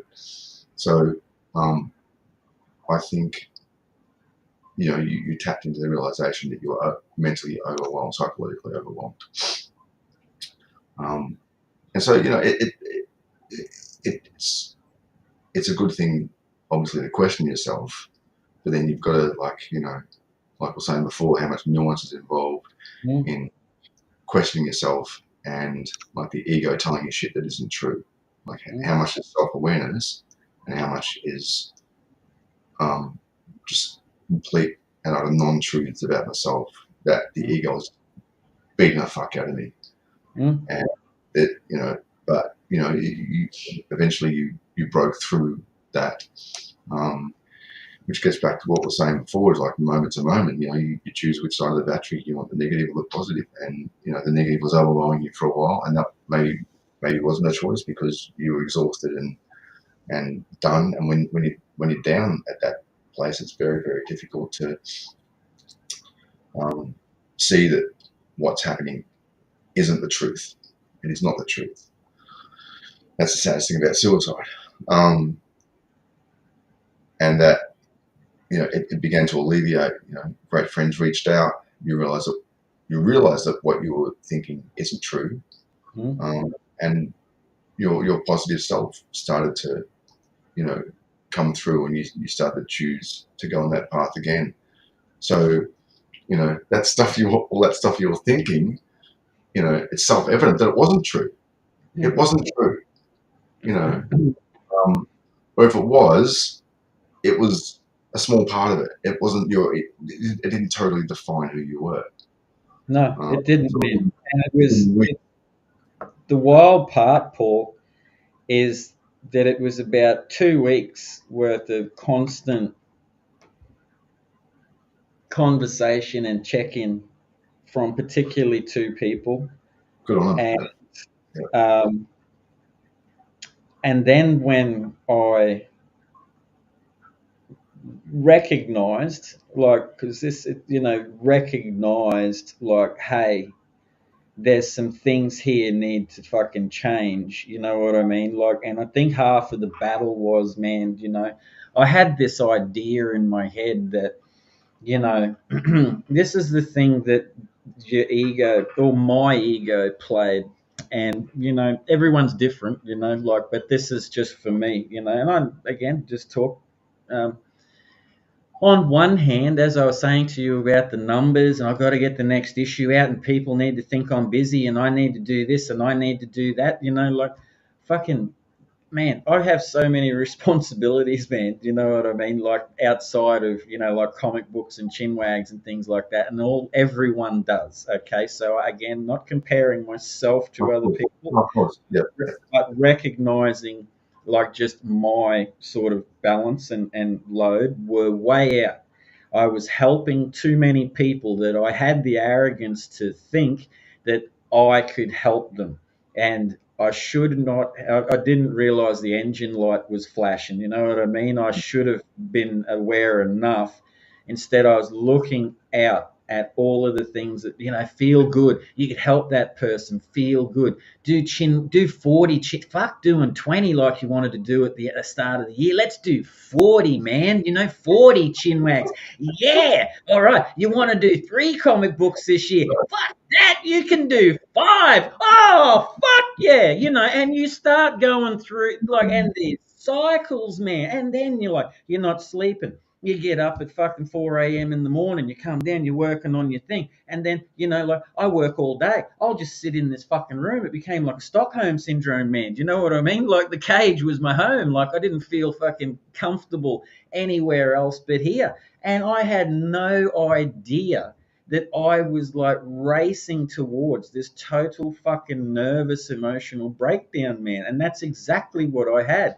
And when I recognized all of this shit, and I just let it go, and I just, instead of being angry and instead of being fucking, just let it go with the help of these two people. Because what did turn me was that my mate that I've known for 25 years sat in this room on the other side of that computer with me for about 6 or 7 hours, man, one Sunday morning about 5 weeks ago. And he's a mate that we've been in every, mindset that you could possibly imagine, man, like, and we've been there with each other through a lot of shit, and we've done the trenches together, man. This isn't just I'm your friend for life, you know what I mean? Like, this is someone who fucking, you're in the shit, that dude is with you right there, man, and he sat here with me for about 6, probably 7 hours, man. And he looked at me and he said, dude, I've never fucking seen you like this. What the fuck, man? And he just sat there and he listened to me talk, man. And, like, and it was in that moment, man, that, like, I just had, I don't know, it was just, and he didn't say much. Like, that was the beauty of some people. They don't need to, like, they just, it's the fact that they're there with you and that care. Um, and after that conversation, I realized, seeing my friend who knew me go through so many battles, and we both had be so distraught that he didn't want to leave, but he had to, because he had other obligations and shit. And that's one of the things that I thought, like, fuck, man, like, you need to take fucking, you got to stop this shit. You know what I mean? Like, you need to start taking, like, some self love into yourself and self care and self worth and shit.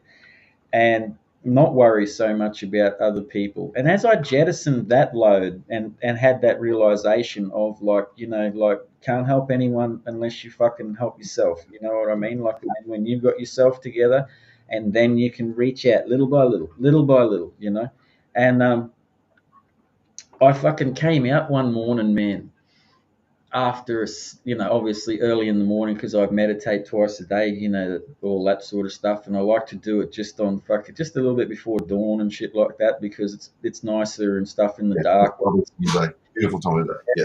Yeah, man, and and I came out and I was running a little bit later than usual, and I was, oh fuck, okay, and I came out the back because the house is up there, and I come in here, I meditate in here. And I walked out, and the sun, like the hill behind the house, the sun had just come up, man. And there were fucking rainbow lorikeets in the grevilleas, and there were fucking like butterflies flying around everywhere, and the light and the bird, like the sun in the bird bath had hit the water in a particular sense, and it was like a fucking shine, and there were flowers blooming and shit everywhere, and like the grass was like fucking green. And this is the second time this has happened to me, man. You know what I mean? And I just stood there and I just went,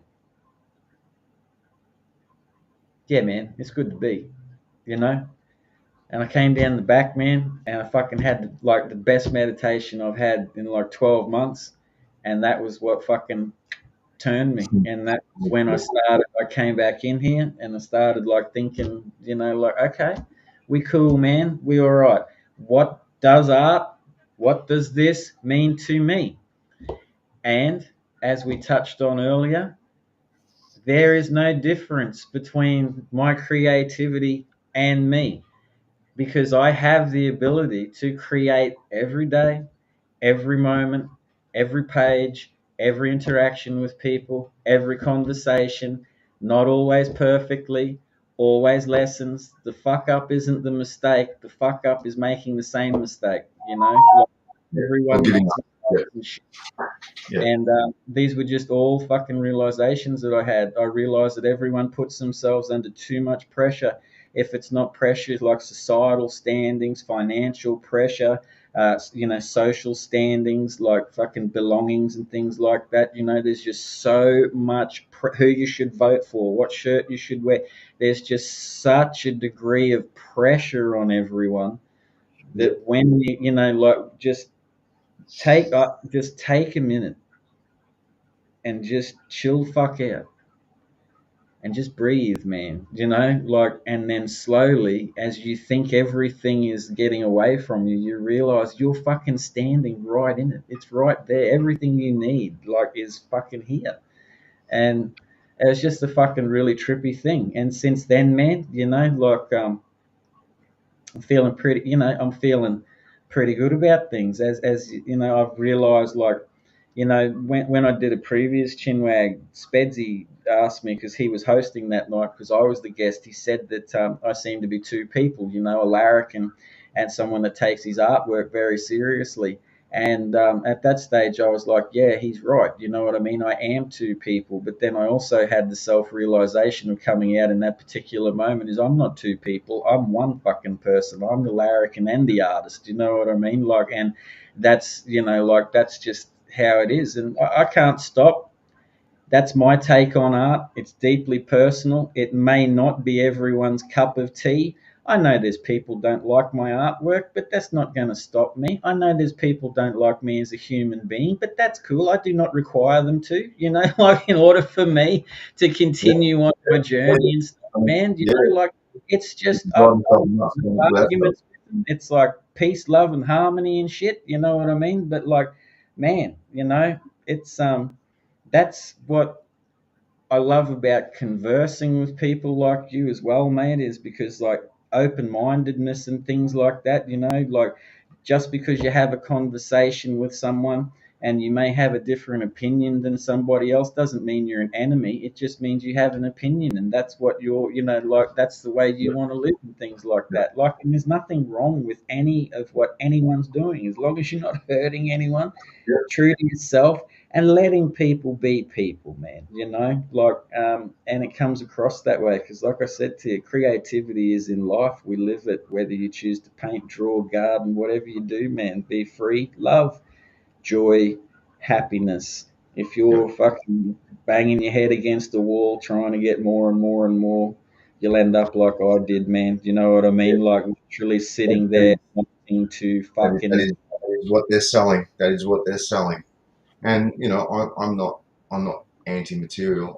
I like having a home. I like having a car that works. I like Mhm. providing great things for my That's kids. basic survival requirements, though, mate. In today's Yeah, day and age, the same as you would have had a horse and a fucking stable back in the day, or a saddle, or a pair of R. Williams. You know, like yeah, you can't do anything. You know, it's like that's just what it is. It's like yeah. I like having electricity. I don't want to fucking sit down by the fire every night, man. You know what I mean? Like there's Like, things that you know that you're are. not gonna.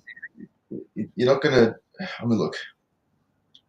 It's difficult, and it all comes back again to like the reason behind things, the reason why you do things. You should all go out and get your mansion. If you got your mansion because you can afford your mansion, you like mansions, that's great. If you're doing it because you want your mates to come over and say, "Hey, you've got a mansion," then that's not the right reasons. Mm, Um, and that's when I touched on art being pure before is, that is the um, impetus and the goal, is to create with purity. To create not free of influence and not free of feedback. Like you can't just assume that you're going to bring something out. Um, what am I trying to say here? Um, you you've got to like there's a few things like in creation. And I'm not saying like you don't know this. I'm just saying this is just what I find from the creative experience is that um, purity will get you so far, and like honing your craft is also another thing, and that's another removal of the ego.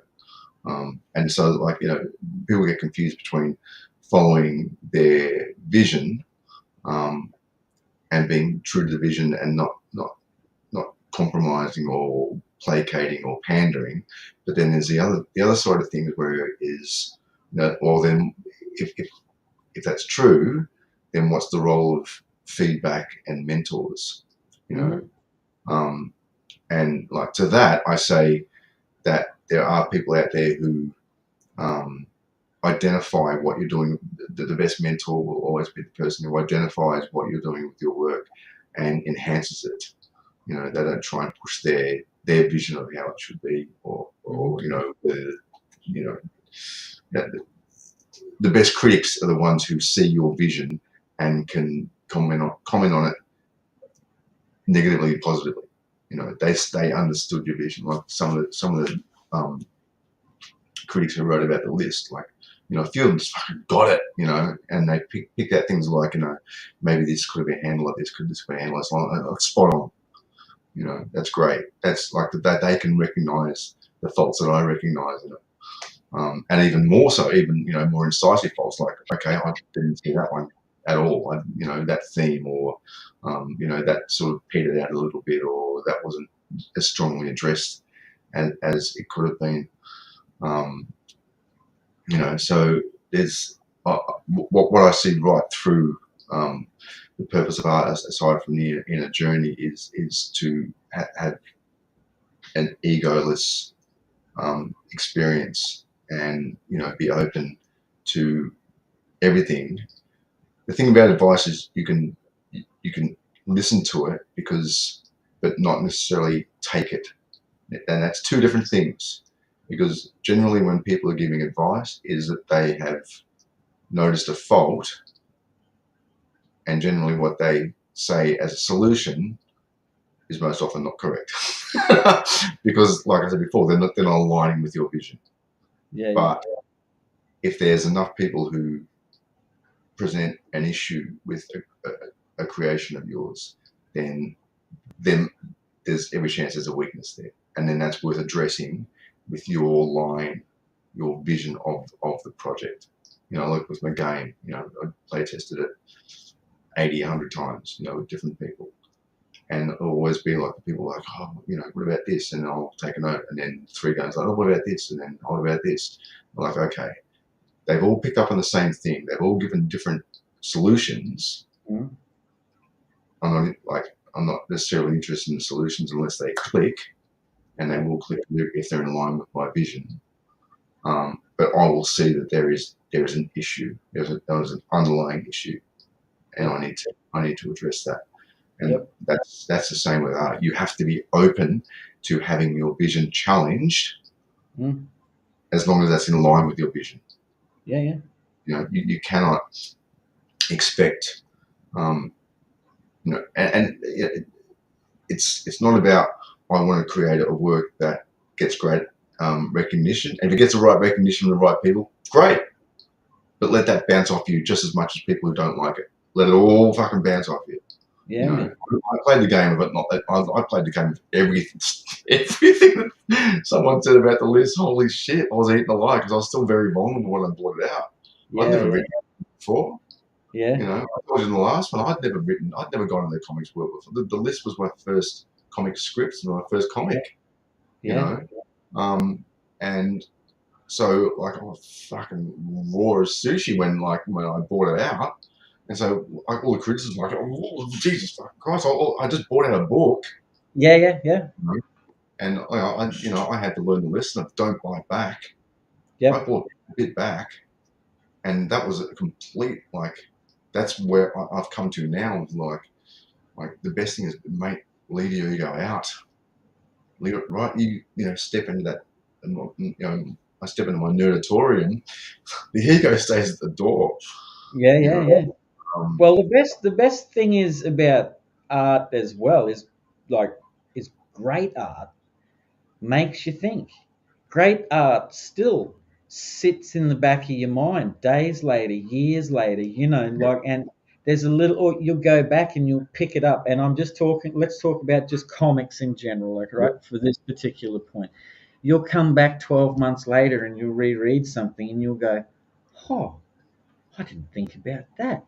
I did, and you see things in it, and whether the creator at the time meant that particular message to get across, or that creator at the time didn't really understand the message they were trying to get across, but at the particular time that the individual has read, the reader is in the reading of the book, they have gotten a message that has stuck with them and touched on them and led them off into some other areas, of thought and appreciation of things or disappreciation or that sort of thing. To inspire anyone to be able to think, whether it's positively, when I say negatively, obviously not in a destructive sense, that's no good for anyone, not even a person being destructive. But negative feedback, even if you think of something negatively, I don't like it, it didn't hit the spot for me, you know what I mean, but you're still thinking of it, that's good art. I reckon that's good art, if I'm a bit of a pop, you're going on the journey. The artist is taking you on the journey that they went on, and sometimes if something doesn't resonate with you, either they haven't strongly enough conveyed their journey, or you're not in the right place to go on it with them. You can do the same thing with songs. You can hear a song a million times, and then one day a lyric, oh fuck, okay, got it. And whether you're right, whether they intended that or not, or whether you just happen to be in that particular phase in your life, or even just a frame of mind in the day, it'll hit home. There was both are right, both are fine. Yeah, man, that's what I think. The one thing in hindsight, because obviously for me, in terms of my artwork as well, I'm not intending. I'll never say never, right? So don't ever anyone take this as me. I'll never say never to anything. But where I'm at with myself right now is that I'm just going to continue doing artwork. Feel very happy in the last couple of weeks and such that what I'm doing is, like creatively pleasing for me. So I have no real intentions of going down the road of, like producing more comic books at this stage. That's just where I'm at. All right. Yep. Yep. But certainly not, I don't want that to shy other people away from producing comics, because before I make this next statement, I want everyone to understand one of the greatest moments in my life was getting that comic book. Every fucking comic book I've ever been part of and I've received a copy of, I have loved every minute of it. It's been something I've always wanted to do as a kid. Whether it's taken you 20 years, it's taken you 6 months, it's taken you whatever your lifetime is or your dream, and you've trudged through people telling you it's a bullshit. It was a bad time to drop out.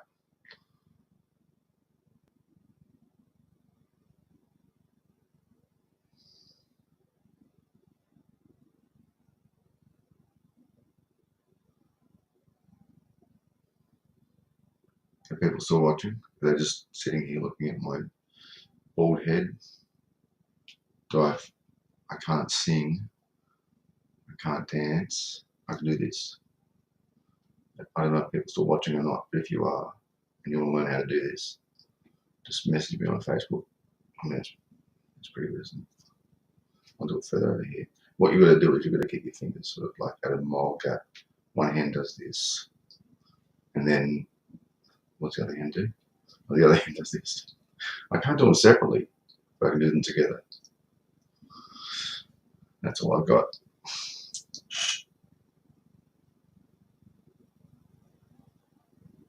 I can do this. My kids love those tricks. I wonder if they've dropped that completely.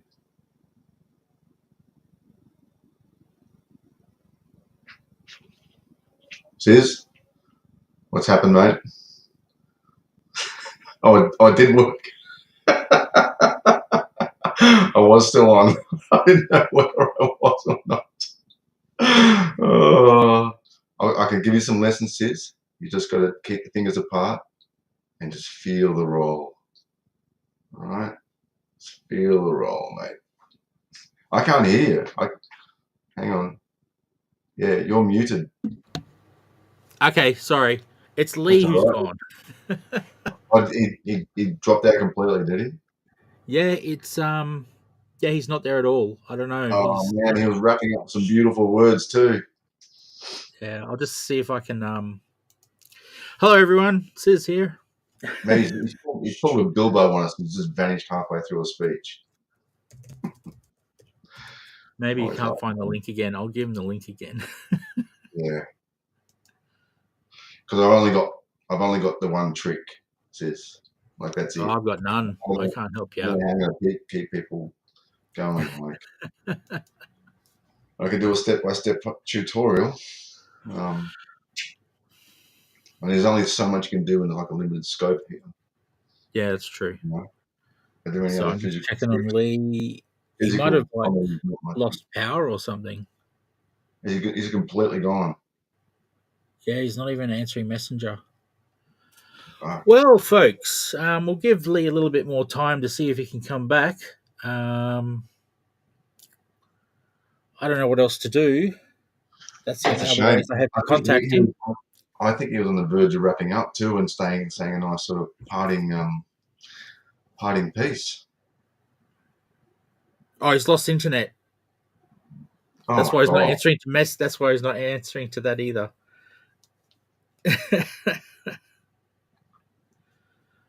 Gremlins in tech indeed. Yeah, big time. Hopefully he knows how to connect his laptop to his phone. I don't know if he does. I thought it was maybe a very enigmatic sort of departure. You know, he's halfway his goodbye speech and then suddenly like, I'm going to throw him. I'm just going to go. Oh, he said he's got it. I don't know what that means. Hopefully that means he's coming back. But I can't take over his cell. I can only come underneath you. So Yeah. Oh, here he is. Here he is. He's back, is he? Well, I've got to go on, so I know I'll stick around. For some reason, it's putting him in the other box. Hang on. New technology. Gotta love it. Well, we can hear We can you. I hear don't know you. if the audience can hear you, but I can definitely hear you. You're pretty light on, pretty low.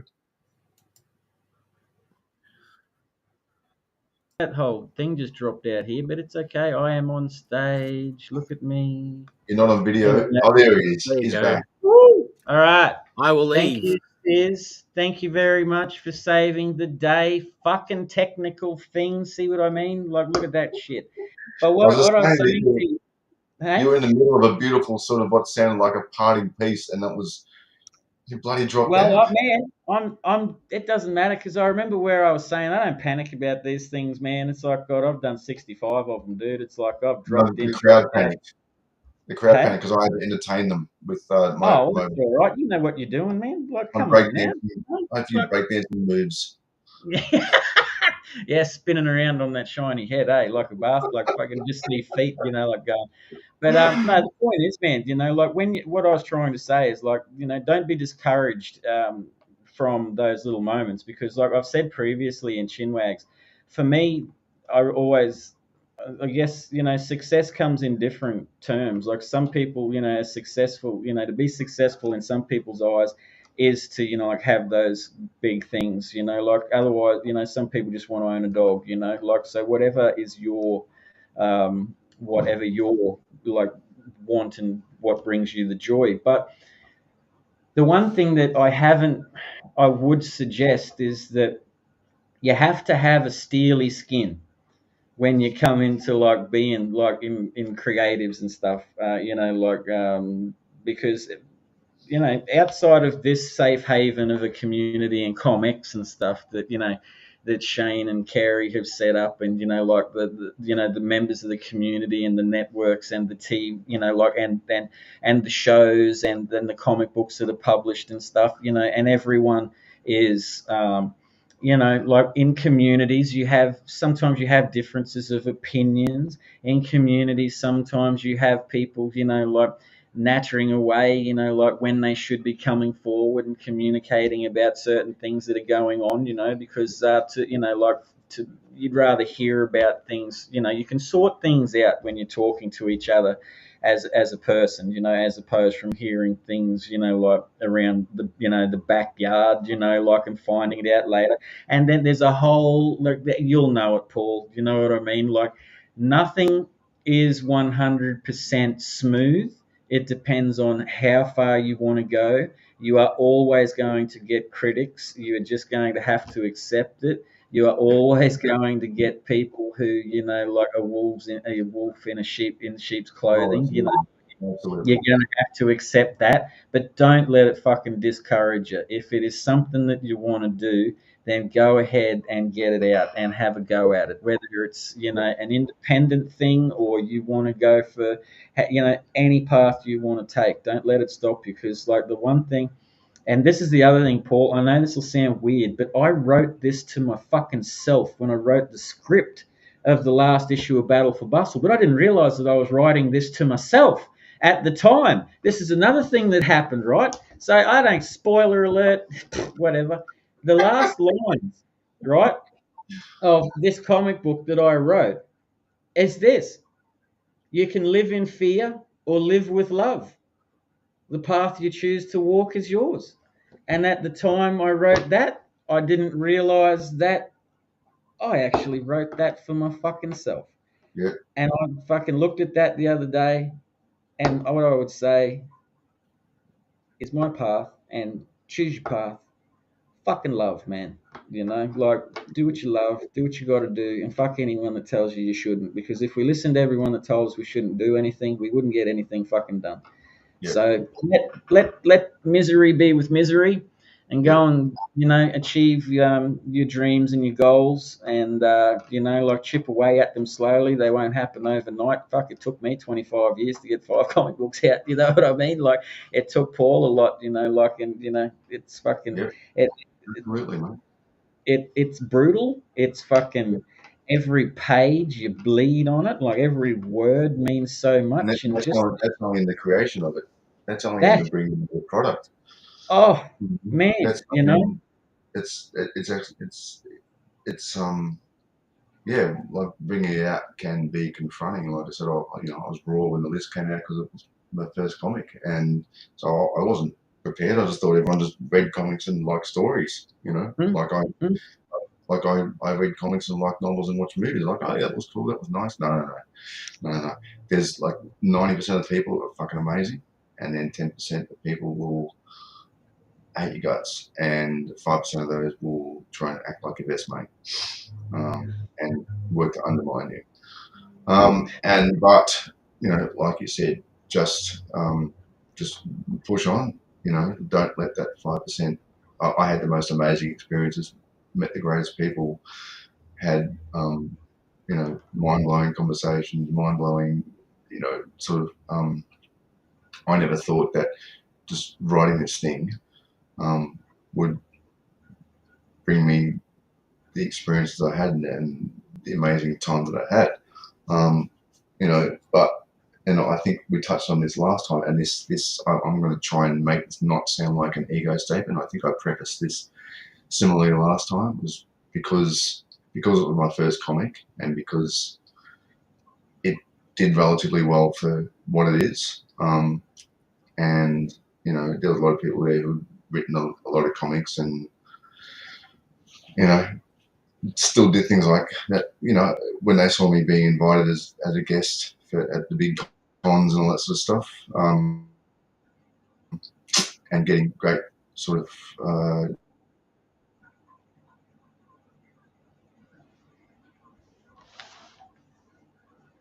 recognition of the work and whatever else. And at the time, so I'm just saying, like, if like you said, you do go through as much as you can without the ego. And that will protect you. That will give you a steely skin, because the ego won't let you listen to those who are ultimately envious or hurt, or butthurt by any success that you may find. And if you found it, and you found it organically, and if you found it through the creation of a work that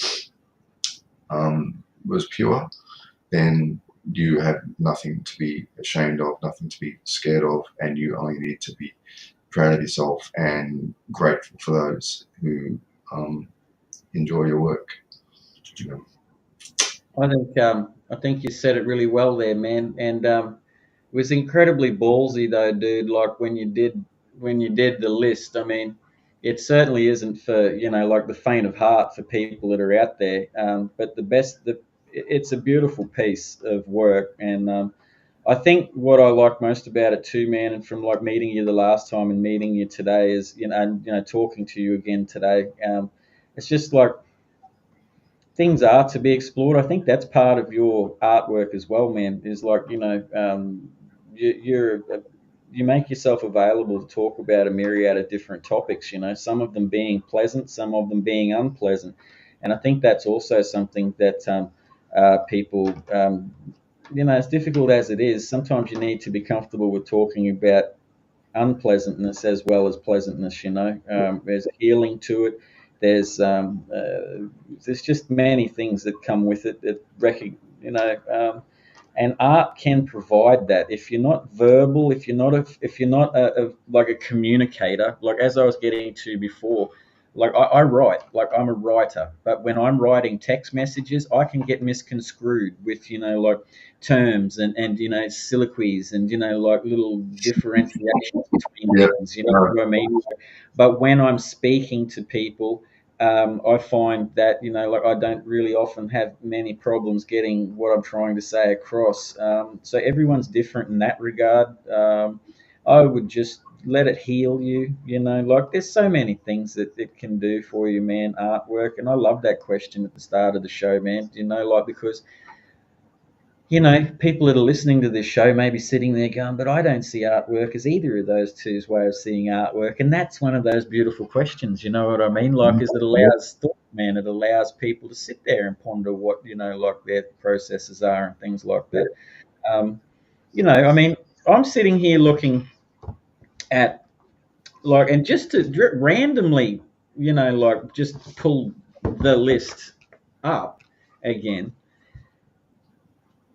is I've there. It's just a. I recommend anyone getting it. Have a look at it. Don't let your kids read it. Probably don't let come in and and your 10-year-old sitting there reading the list. That might be a little bit. How you Yeah, going? yeah, my son's not allowed to read it quite yet. I know he's asked a couple of times. Yeah. I had similar. I had the opposite experience to what you had when the young dude picked up Battle for Bustle. I had a I think it was Mel from Impact Comics who I think one of his staff sold a copy of the list to like a 10-year-old, and that resulted in a highly furious father returning with the comic and slamming it back on the counter, saying, "What are you doing selling this to kids?" And I'm like, well, yeah, fair enough, because I had kids come up to me at cons. I'm like, mate, no way. I don't want your dad coming back and punch me in the face. Yeah, that's fair. That's fair. But Yeah, it's not, like and it's your not. target market and what you wanted to say as well, man. Like Yeah, fucking. it's not. The people like kids. I say to my son, like, it's you've probably seen worse on YouTube or you video games Oh or yeah. whatever. It is not the surface stuff that I'm concerned about. It's the feelings it might bring up in you because of what it says underneath. So that's so yeah, no, you're right. But so essentially, you're saying that you're moving out of comic creation. At this Is that point, man, yeah, yeah, I just I've sort of, much like we were touching on before, and I was giving you it, as much pleasure as I've got out of it. I've actually personally got more pleasure out of being part of ComX and seeing people create their comic books for the first time. Like there's a gentleman, Stephen McLeod, who was commenting earlier. He's yeah, been an avid reader of comic books since he's similar age to us, yeah, and loves comic books, man. Like going back from when we were like kids and teenagers and stuff. yeah, And I yeah, remember him doing an 8-page comic book in a Comex Presents Noir, which is a Comex produced comic book. And it was the first comic book he'd done, because some people aren't as lucky as me that can sit here for like 10 hours a day drawing, you know what I mean? yeah, Because work allows it and my lifestyle allows it. He's got yeah, kids and, yeah. like home, so certain I elements of lifestyle come into it. So you've got to, that as well as a balance, of certain things.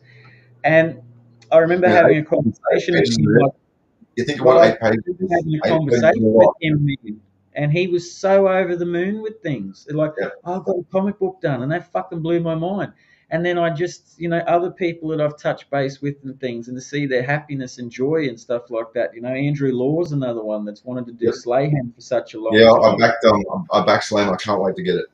Yeah, yeah, and like to hear his journey on Kickstarter. I mean, they're just a couple of names that, like I've come across that, like in my time amongst the community. I mean, I'll still eventually like be around, and I'll be drawing myself and that, and they're probably, as I said, I'll never say never, but I got overwhelmed with noise. I lost myself because at a vulnerable state, I needed something that connected me with like-minded people, like to give me an element of connection, because I'd lost a lot. I was newly fucking sober and stuff and going through things, and your lifestyle changes, friends leave you, like they're just, like, bye, you're not drinking anymore. So you're like, hang on a minute, I've known you 15 years. They're fucking gone. Yeah, So, made it battling, man. It was battling for years, you know what I mean? Like, and I think like 5 weeks ago when all of this shit happened, you know, like, um, like, and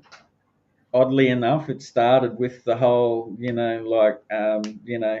fucking, that quote before we were saying, with all due respect, that was on, I know it's a little thing, but it's the little straw that fucking, like, fucking twists you out. And then just having those little moments to myself, and just really, just, man, sometimes it's just that break, like, and time with myself. And I just realized that I enjoy time with myself and doing what I'm doing, and I don't have to be, like everything to everyone. You know what I mean? Like it's just, and I'm sort of getting to that point, man, where I guess I'm like really healing after a 3-year journey. So I'm not like sort of escaping people, you know what I mean? And I'm not like leaving people hanging. There's a certain element of, like that, comex gives a lot of, gives open opportunities to people to like have shows, talk about ideas, do all of those sorts of things. Perhaps there's, it's time for me to move aside and continue my, like art path, and allow others to come through. I mean, there's a whole heap of things that are going through my mind at the moment, but I'm just going to continue to have space away from everything, man. I'm back off. I go on holidays tomorrow morning, heading off down to Brizzy to see a few people and going to Pearl Jam next week and just having some time away and shit, and do some rocking out and just basically see some people I haven't seen, do some things I haven't done in a long time, man. So I'm just, as we was talking about earlier, just in a change of lifestyle. I think, man, with a different change of vision and a different, taste in what I want to achieve in things, man. Some different, It's all part of it, mate. It's all part of yeah, it. man, Part yeah, of it. I walked away from. I said what I had to say and didn't feel like the list was, the, the darker side of me coming out and had to come out. And, there was a book I mentioned, which I've been meaning to send you, The Day I Stopped, which is the sort of, more philosophical sort of side of things. And, that was only a mini comic. Only, please strike that word out. Because as much effort can go into 16 pages as it does 200, absolutely, So, I only produced the works that I had to say, I was working on a larger, fantasy project, which was also a deeply personal story, but, had knights and dragons and armies and stuff like with you, but, you put the sci-fi or fantasy skin on it, and then people enjoy it, but they get the message at the same time. And then I just sort of, I think I just sort of stepped away, and there was no like decision. There was no like, as in like, oh, I'm sick of this shit, or it was more like I'm just okay. That like with what you're going through is like, okay, that part's over, yeah, and next part comes, and then I moved back into the game design, and I'm getting a whole new level of joy from that, because it's more. I think it's more immediate. Like your cycle feedback is more immediate, so that's yeah. nice. I think things done quicker at 53 because I'm going to be dead soon. As a joke. But and it's something like it's all it sounds cliche, but it is all part of the journey and all part of learning and creating art. It is all getting back to what we opened with is learning about yourself and bringing what's in out. And sometimes I look at, and this might sound irrelevant, but it's not. So you get a band that produces one song. It's a one-hit wonder, or not even a one-hit wonder, that is done pretty well, right? Or you get, one guy who's written one half-decent book, and then the eventuality is that the public turns on them. Are you one-hit wonder? Are you only got one in you? Or you've only got like that. And there's two things at play there. Firstly, it got made, right? Yep. Yep. They did it. Yep. Secondly, is that's one experience in their life. They didn't necessarily have to be writers all the way through their life. Yep. They didn't have to be artists musicians all the way through their life. It's one part of their entire journey, you know, and so they shouldn't be criticised for achieving that and then going, okay, you know, obviously some of them want to repeat that but can't, and others I think are like, oh well, you know, they had their shot, they had 3-4 singles out there, right, and then they finish off. Like there's you wouldn't be able to think of the amount of bands that aren't around anymore. And they would have moved on with their lives. It's like that was part of their life. That was it. Yeah. You know, and that's all part of it, is like recognizing when that part you had your say, and you know, there's, even if the thing you wish to pursue isn't immediately apparent, if you are open minded, or if you were in that creative space initially, it's going to come to you because you're just in that creative space. You're just open to it. It's going to come to you. You know, you won't be able to help it. And when it hits you, you know, it's lovely, it's beautiful. You know. Oh man, Mostly. that's fine. As you said, of like, and we were talking about before, is like sometimes the tricky part that I've noticed is that if I'm constantly looking for something, I never find it. It's when I stop looking that you realize like it's right there, you know, like, because sometimes you know, you're looking over something instead of looking at it. And it has been the whole theme of tonight, man, you know, like with the art and the creative stuff. I mean, you do, I think, for me also, to add to what you're saying about life changes, is when it comes to like Battle for Bustle, it was about my dad, and it was a story about him that changed into this huge epic. I'm now, on Saturday, I'm now 2 years older than what my dad was, you know, like, so I don't know why I'm writing this story anymore about him. And with the last issue that I brought out, I tried and twisting it and turning it into, it's about me now. This is my path, and like, you know, and I wanted to finish it, but we get back to the ego side of thing, is like, and I questioned that. Am I finishing it for the right reasons? Am I finishing, you know, like, is there a point to it? I'm wondering if I have said everything I've needed to say with it, you know, because I could never, you know, again, you know, it's going to be 9 issues, then it turns into 12 issues, then it's like, you know, and these things get bigger and bigger and bigger, and you're forever chasing a tail.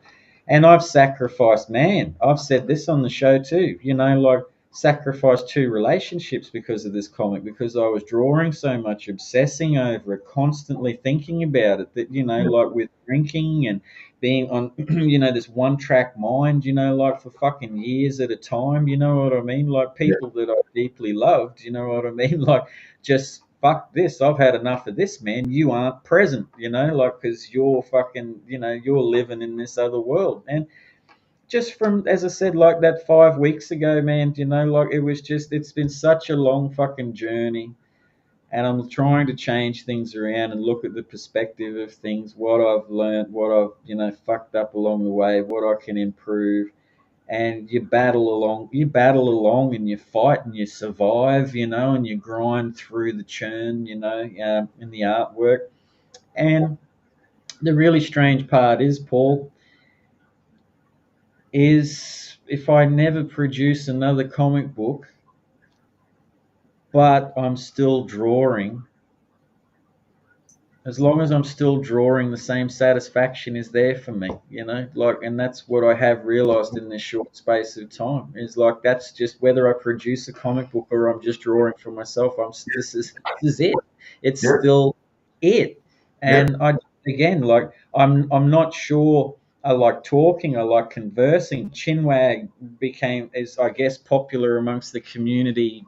Not, you know, like, for whatever particular reason. And I thank people for constantly watching it and encouraging me and stuff like that. But the other thing is, like,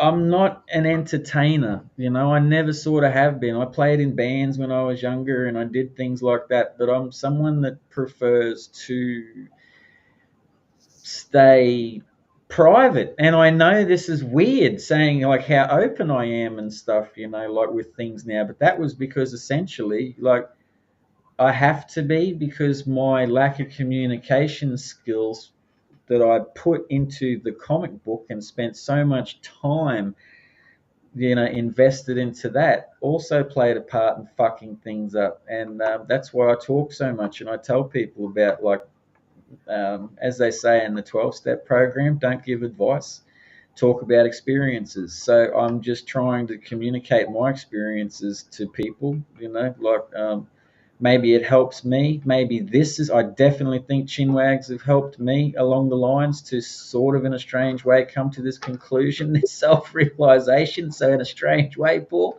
there's like 150 hours of me talking to people, but you can also see a dude like having some weird, like, fucking, I don't know, like awakening along the line or something like that, That's like right.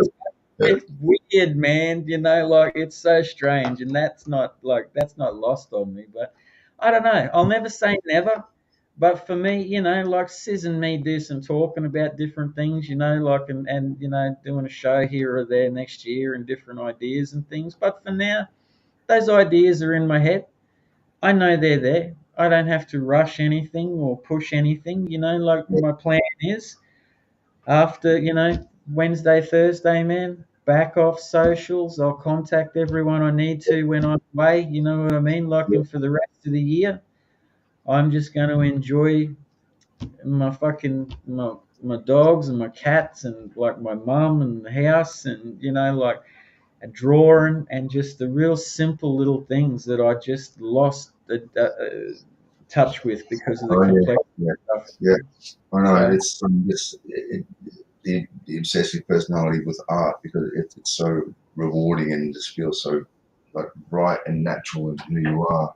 It's easy to become, and it's easy to become obsessed with it. It's easy to let it overwhelm you and consume your every thought. yeah, And all you want to do is, like, I just want this party to be over. I just want this. I just want to get home. I just want this to be done so I can get home and, I'll get home. I have 2 hours. yeah, Um, yeah, it's tough, man, because it's so rejuvenating. As difficult as it is. But yeah, I know from my obsession with the game, it's, I've appreciated it. It got to unhealthy levels. To who I am. It's always, I'm the same. I'm a person who enjoys being alone. I love nothing more than hanging out with my family. Mucking around with my kids. I just want to go for a walk with my daughter for 4 hours. mm, Um, I don't, I don't, I'm not, again, in this game for, if it makes money, that's a bonus. But, touching on what you're saying before about drawing and not necessarily producing a comic, bringing its own satisfaction is true, because there's a lot of game designers out there and writers who literally just they get as much satisfaction out of the experience of just sitting down and creating this stuff, mm, um, and then putting it in a drawer. And that touches back to what I said before, when I wrote the script for the list and then lost it, and then pulled it out and then thought I should do something with this. And the question is, like, why? Why do I have to do something with this? We've touched on that as well. yeah, It's a yeah. That's one of the powerful things about creativity, is that to put yourself in a creative space demands open-mindedness, and then that open-mindedness invites sort of self-realizations and epiphanies along the way. So there's the simple act of, like, seemingly simple act of drawing or writing a line or whatever is immeasurably powerful and therapeutic and rewarding. You don't have to bring anything out, and if you want to, then do it for the right reasons. We've gone right over that tonight. mm, yeah. I Otherwise, agree. yeah, I agree, and I think, I think for anyone that's out there, and they want, there may be some, I won't go into too much detail, but there may be some news on that in the new year, and a few different things. But I'm sure Paul has said previously that if you're chasing any copies, just message him, and he may have a few floating around that you can. One of the blokes did send one, and I oh god, now I feel awful. He's like, I was after a copy, like I'll send one to you, and I never got around to it because I was looking for the newer copies and I couldn't find it. I knew there was some, like, like every comic creator, there's copies in the garage, right? Yeah. And I've got a few boxes and I looked for them. I only had the older version, and so I'm a bit obsessive. I didn't want to send him the older version. I wanted to send him the newer, updated version. And then I think I got distracted by something. And then a few weeks later, I'm like, oh, fucking shit. I felt like an absolute prick. And that's, just this. Well, This is we know like, you're not one of those, mate. You no, just I know. I felt awful because, like I said at the end of the last one, I said, if you want a copy, just write to me. If you cover postage, I'll send it on to you. And then someone wrote to me and said, I like a copy. I said, no problem. I'll go and find a new one. And I couldn't find a new one. And then because I'm as absent-minded as I am passionate, I completely fucking forgot. So I'll look over the message that that person is watching.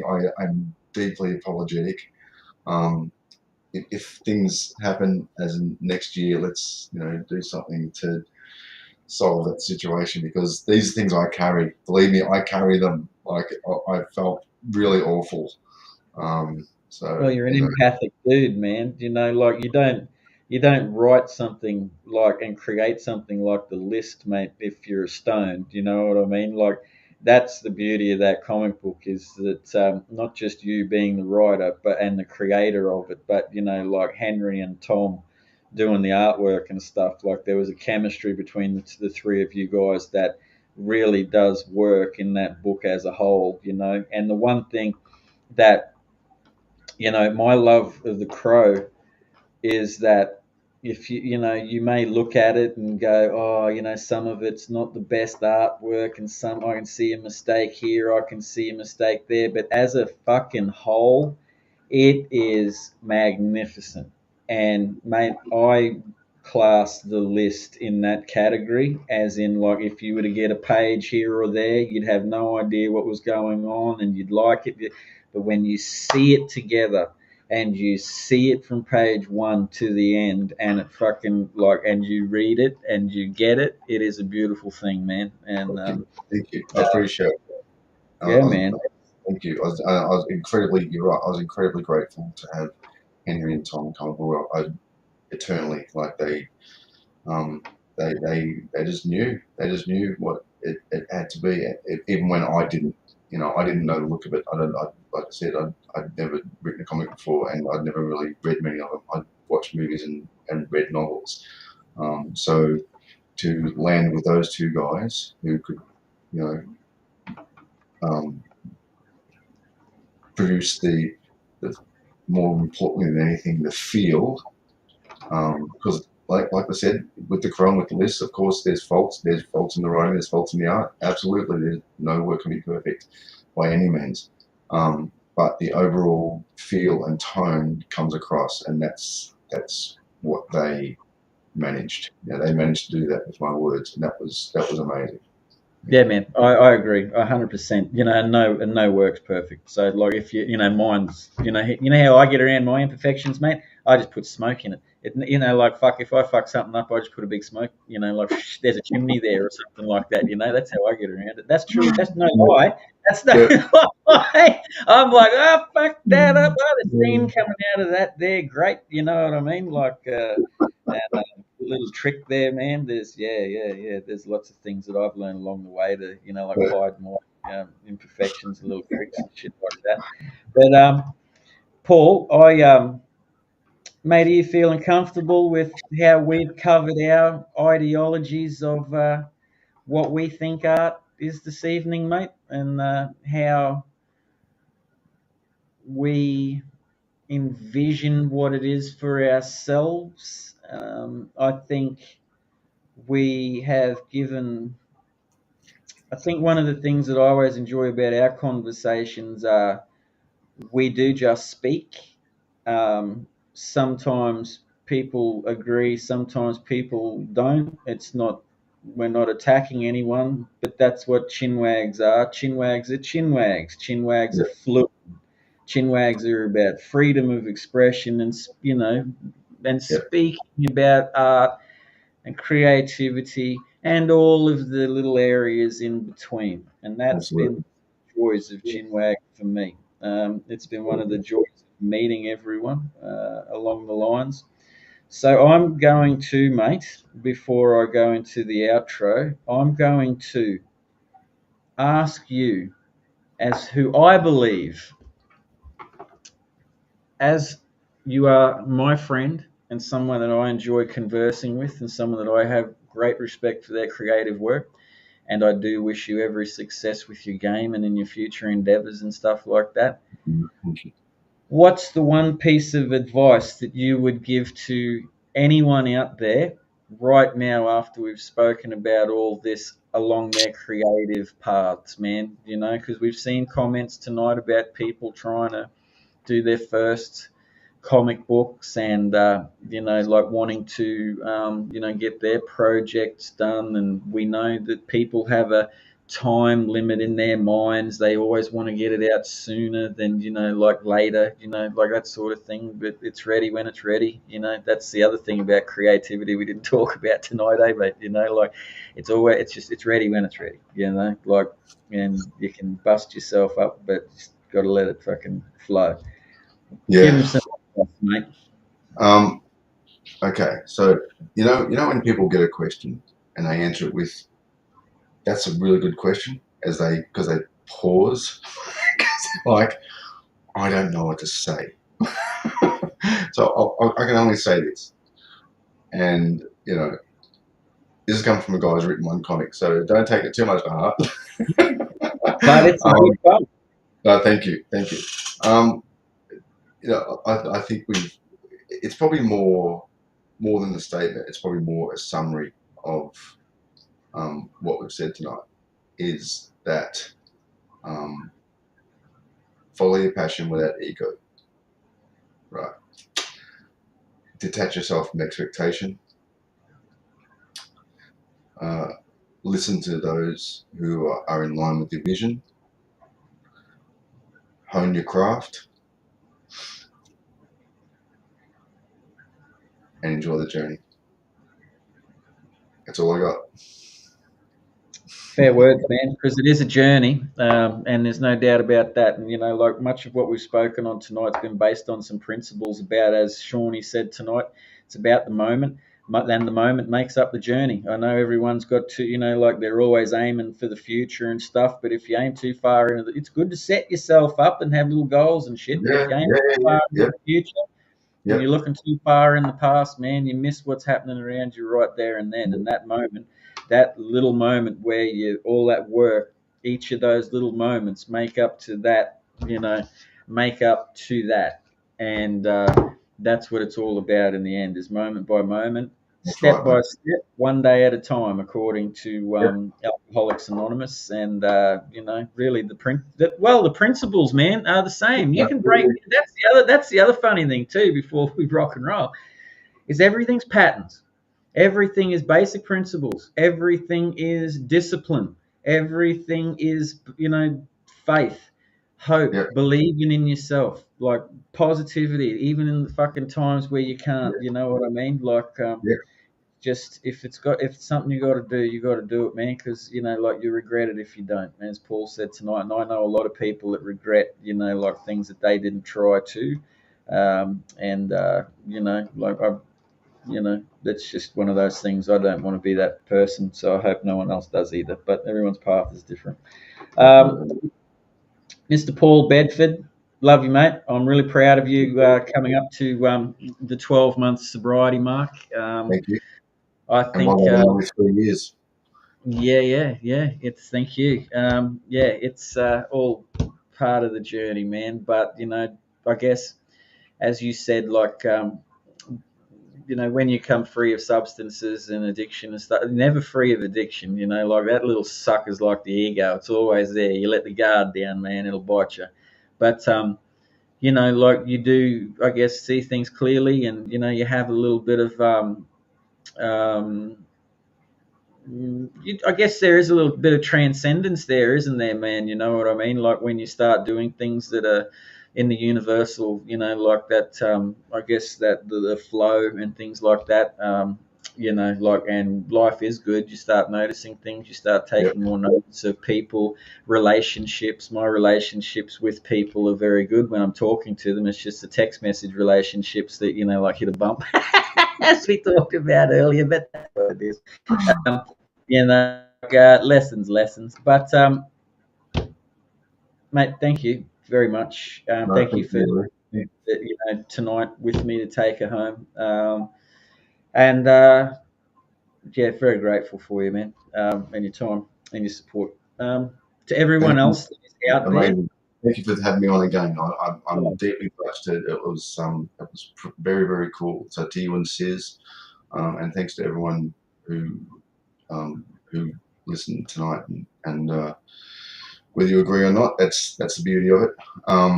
And that's the uh, fluidity of yeah, conversations, man. yeah, no, it was lovely. It was really nice, and I drive around thinking these things, but I rarely get to speak them. So this is a really nice opportunity to go deep, and sometimes you just find yourself having your own epiphanies while you're having a conversation.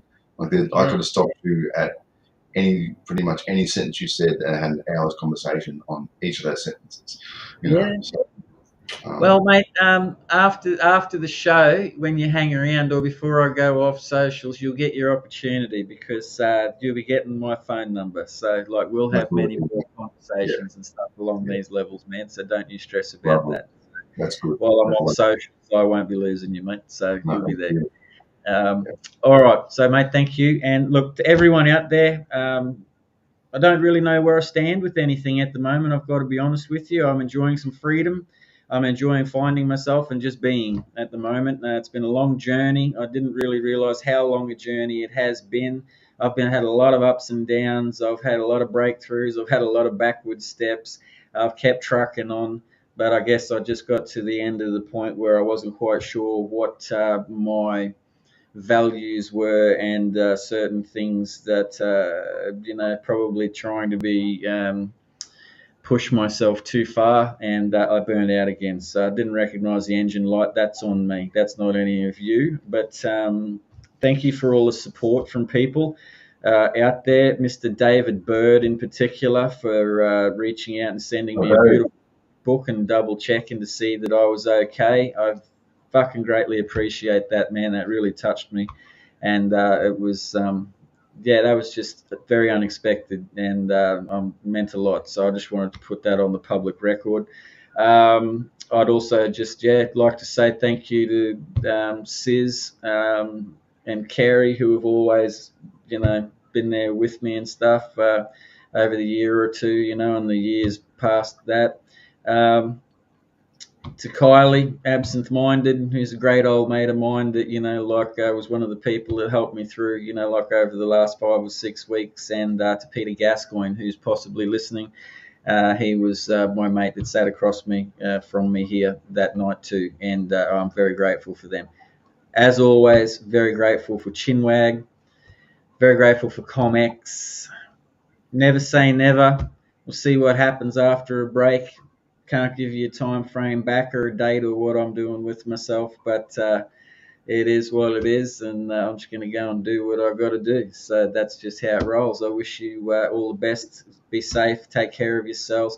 Look after your brothers and your sisters, all right? Like, reach out, check if someone's okay, because you can tell from me, sometimes I sit here in front of you all with a smile and a laugh and stuff like that, and I'm dying inside. So, like, if it hadn't have been for a handful of people reaching out to me, who knows where I'd be, mate, so don't forget about your people. Like and subscribe, comics, anywhere you can find them, all right? Grow the community, build everyone up, build spirits, stay away from neggy-eggities. No one wants to hang out with negative people.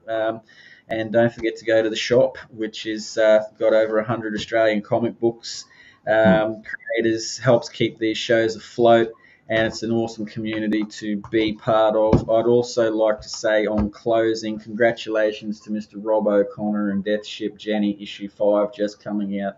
That's one of my favourite comic book series as well, and it's beautiful to see you up and doing your thing, brother. So, keep going. All right, and for one last time this evening and for however long, Mr. Bedford, thank you, sir. Talk to you very shortly. Thank you for everyone out there. And don't forget, Chinwag is and always was made with love, and community is unity. Be good. Take care. Merry Christmas.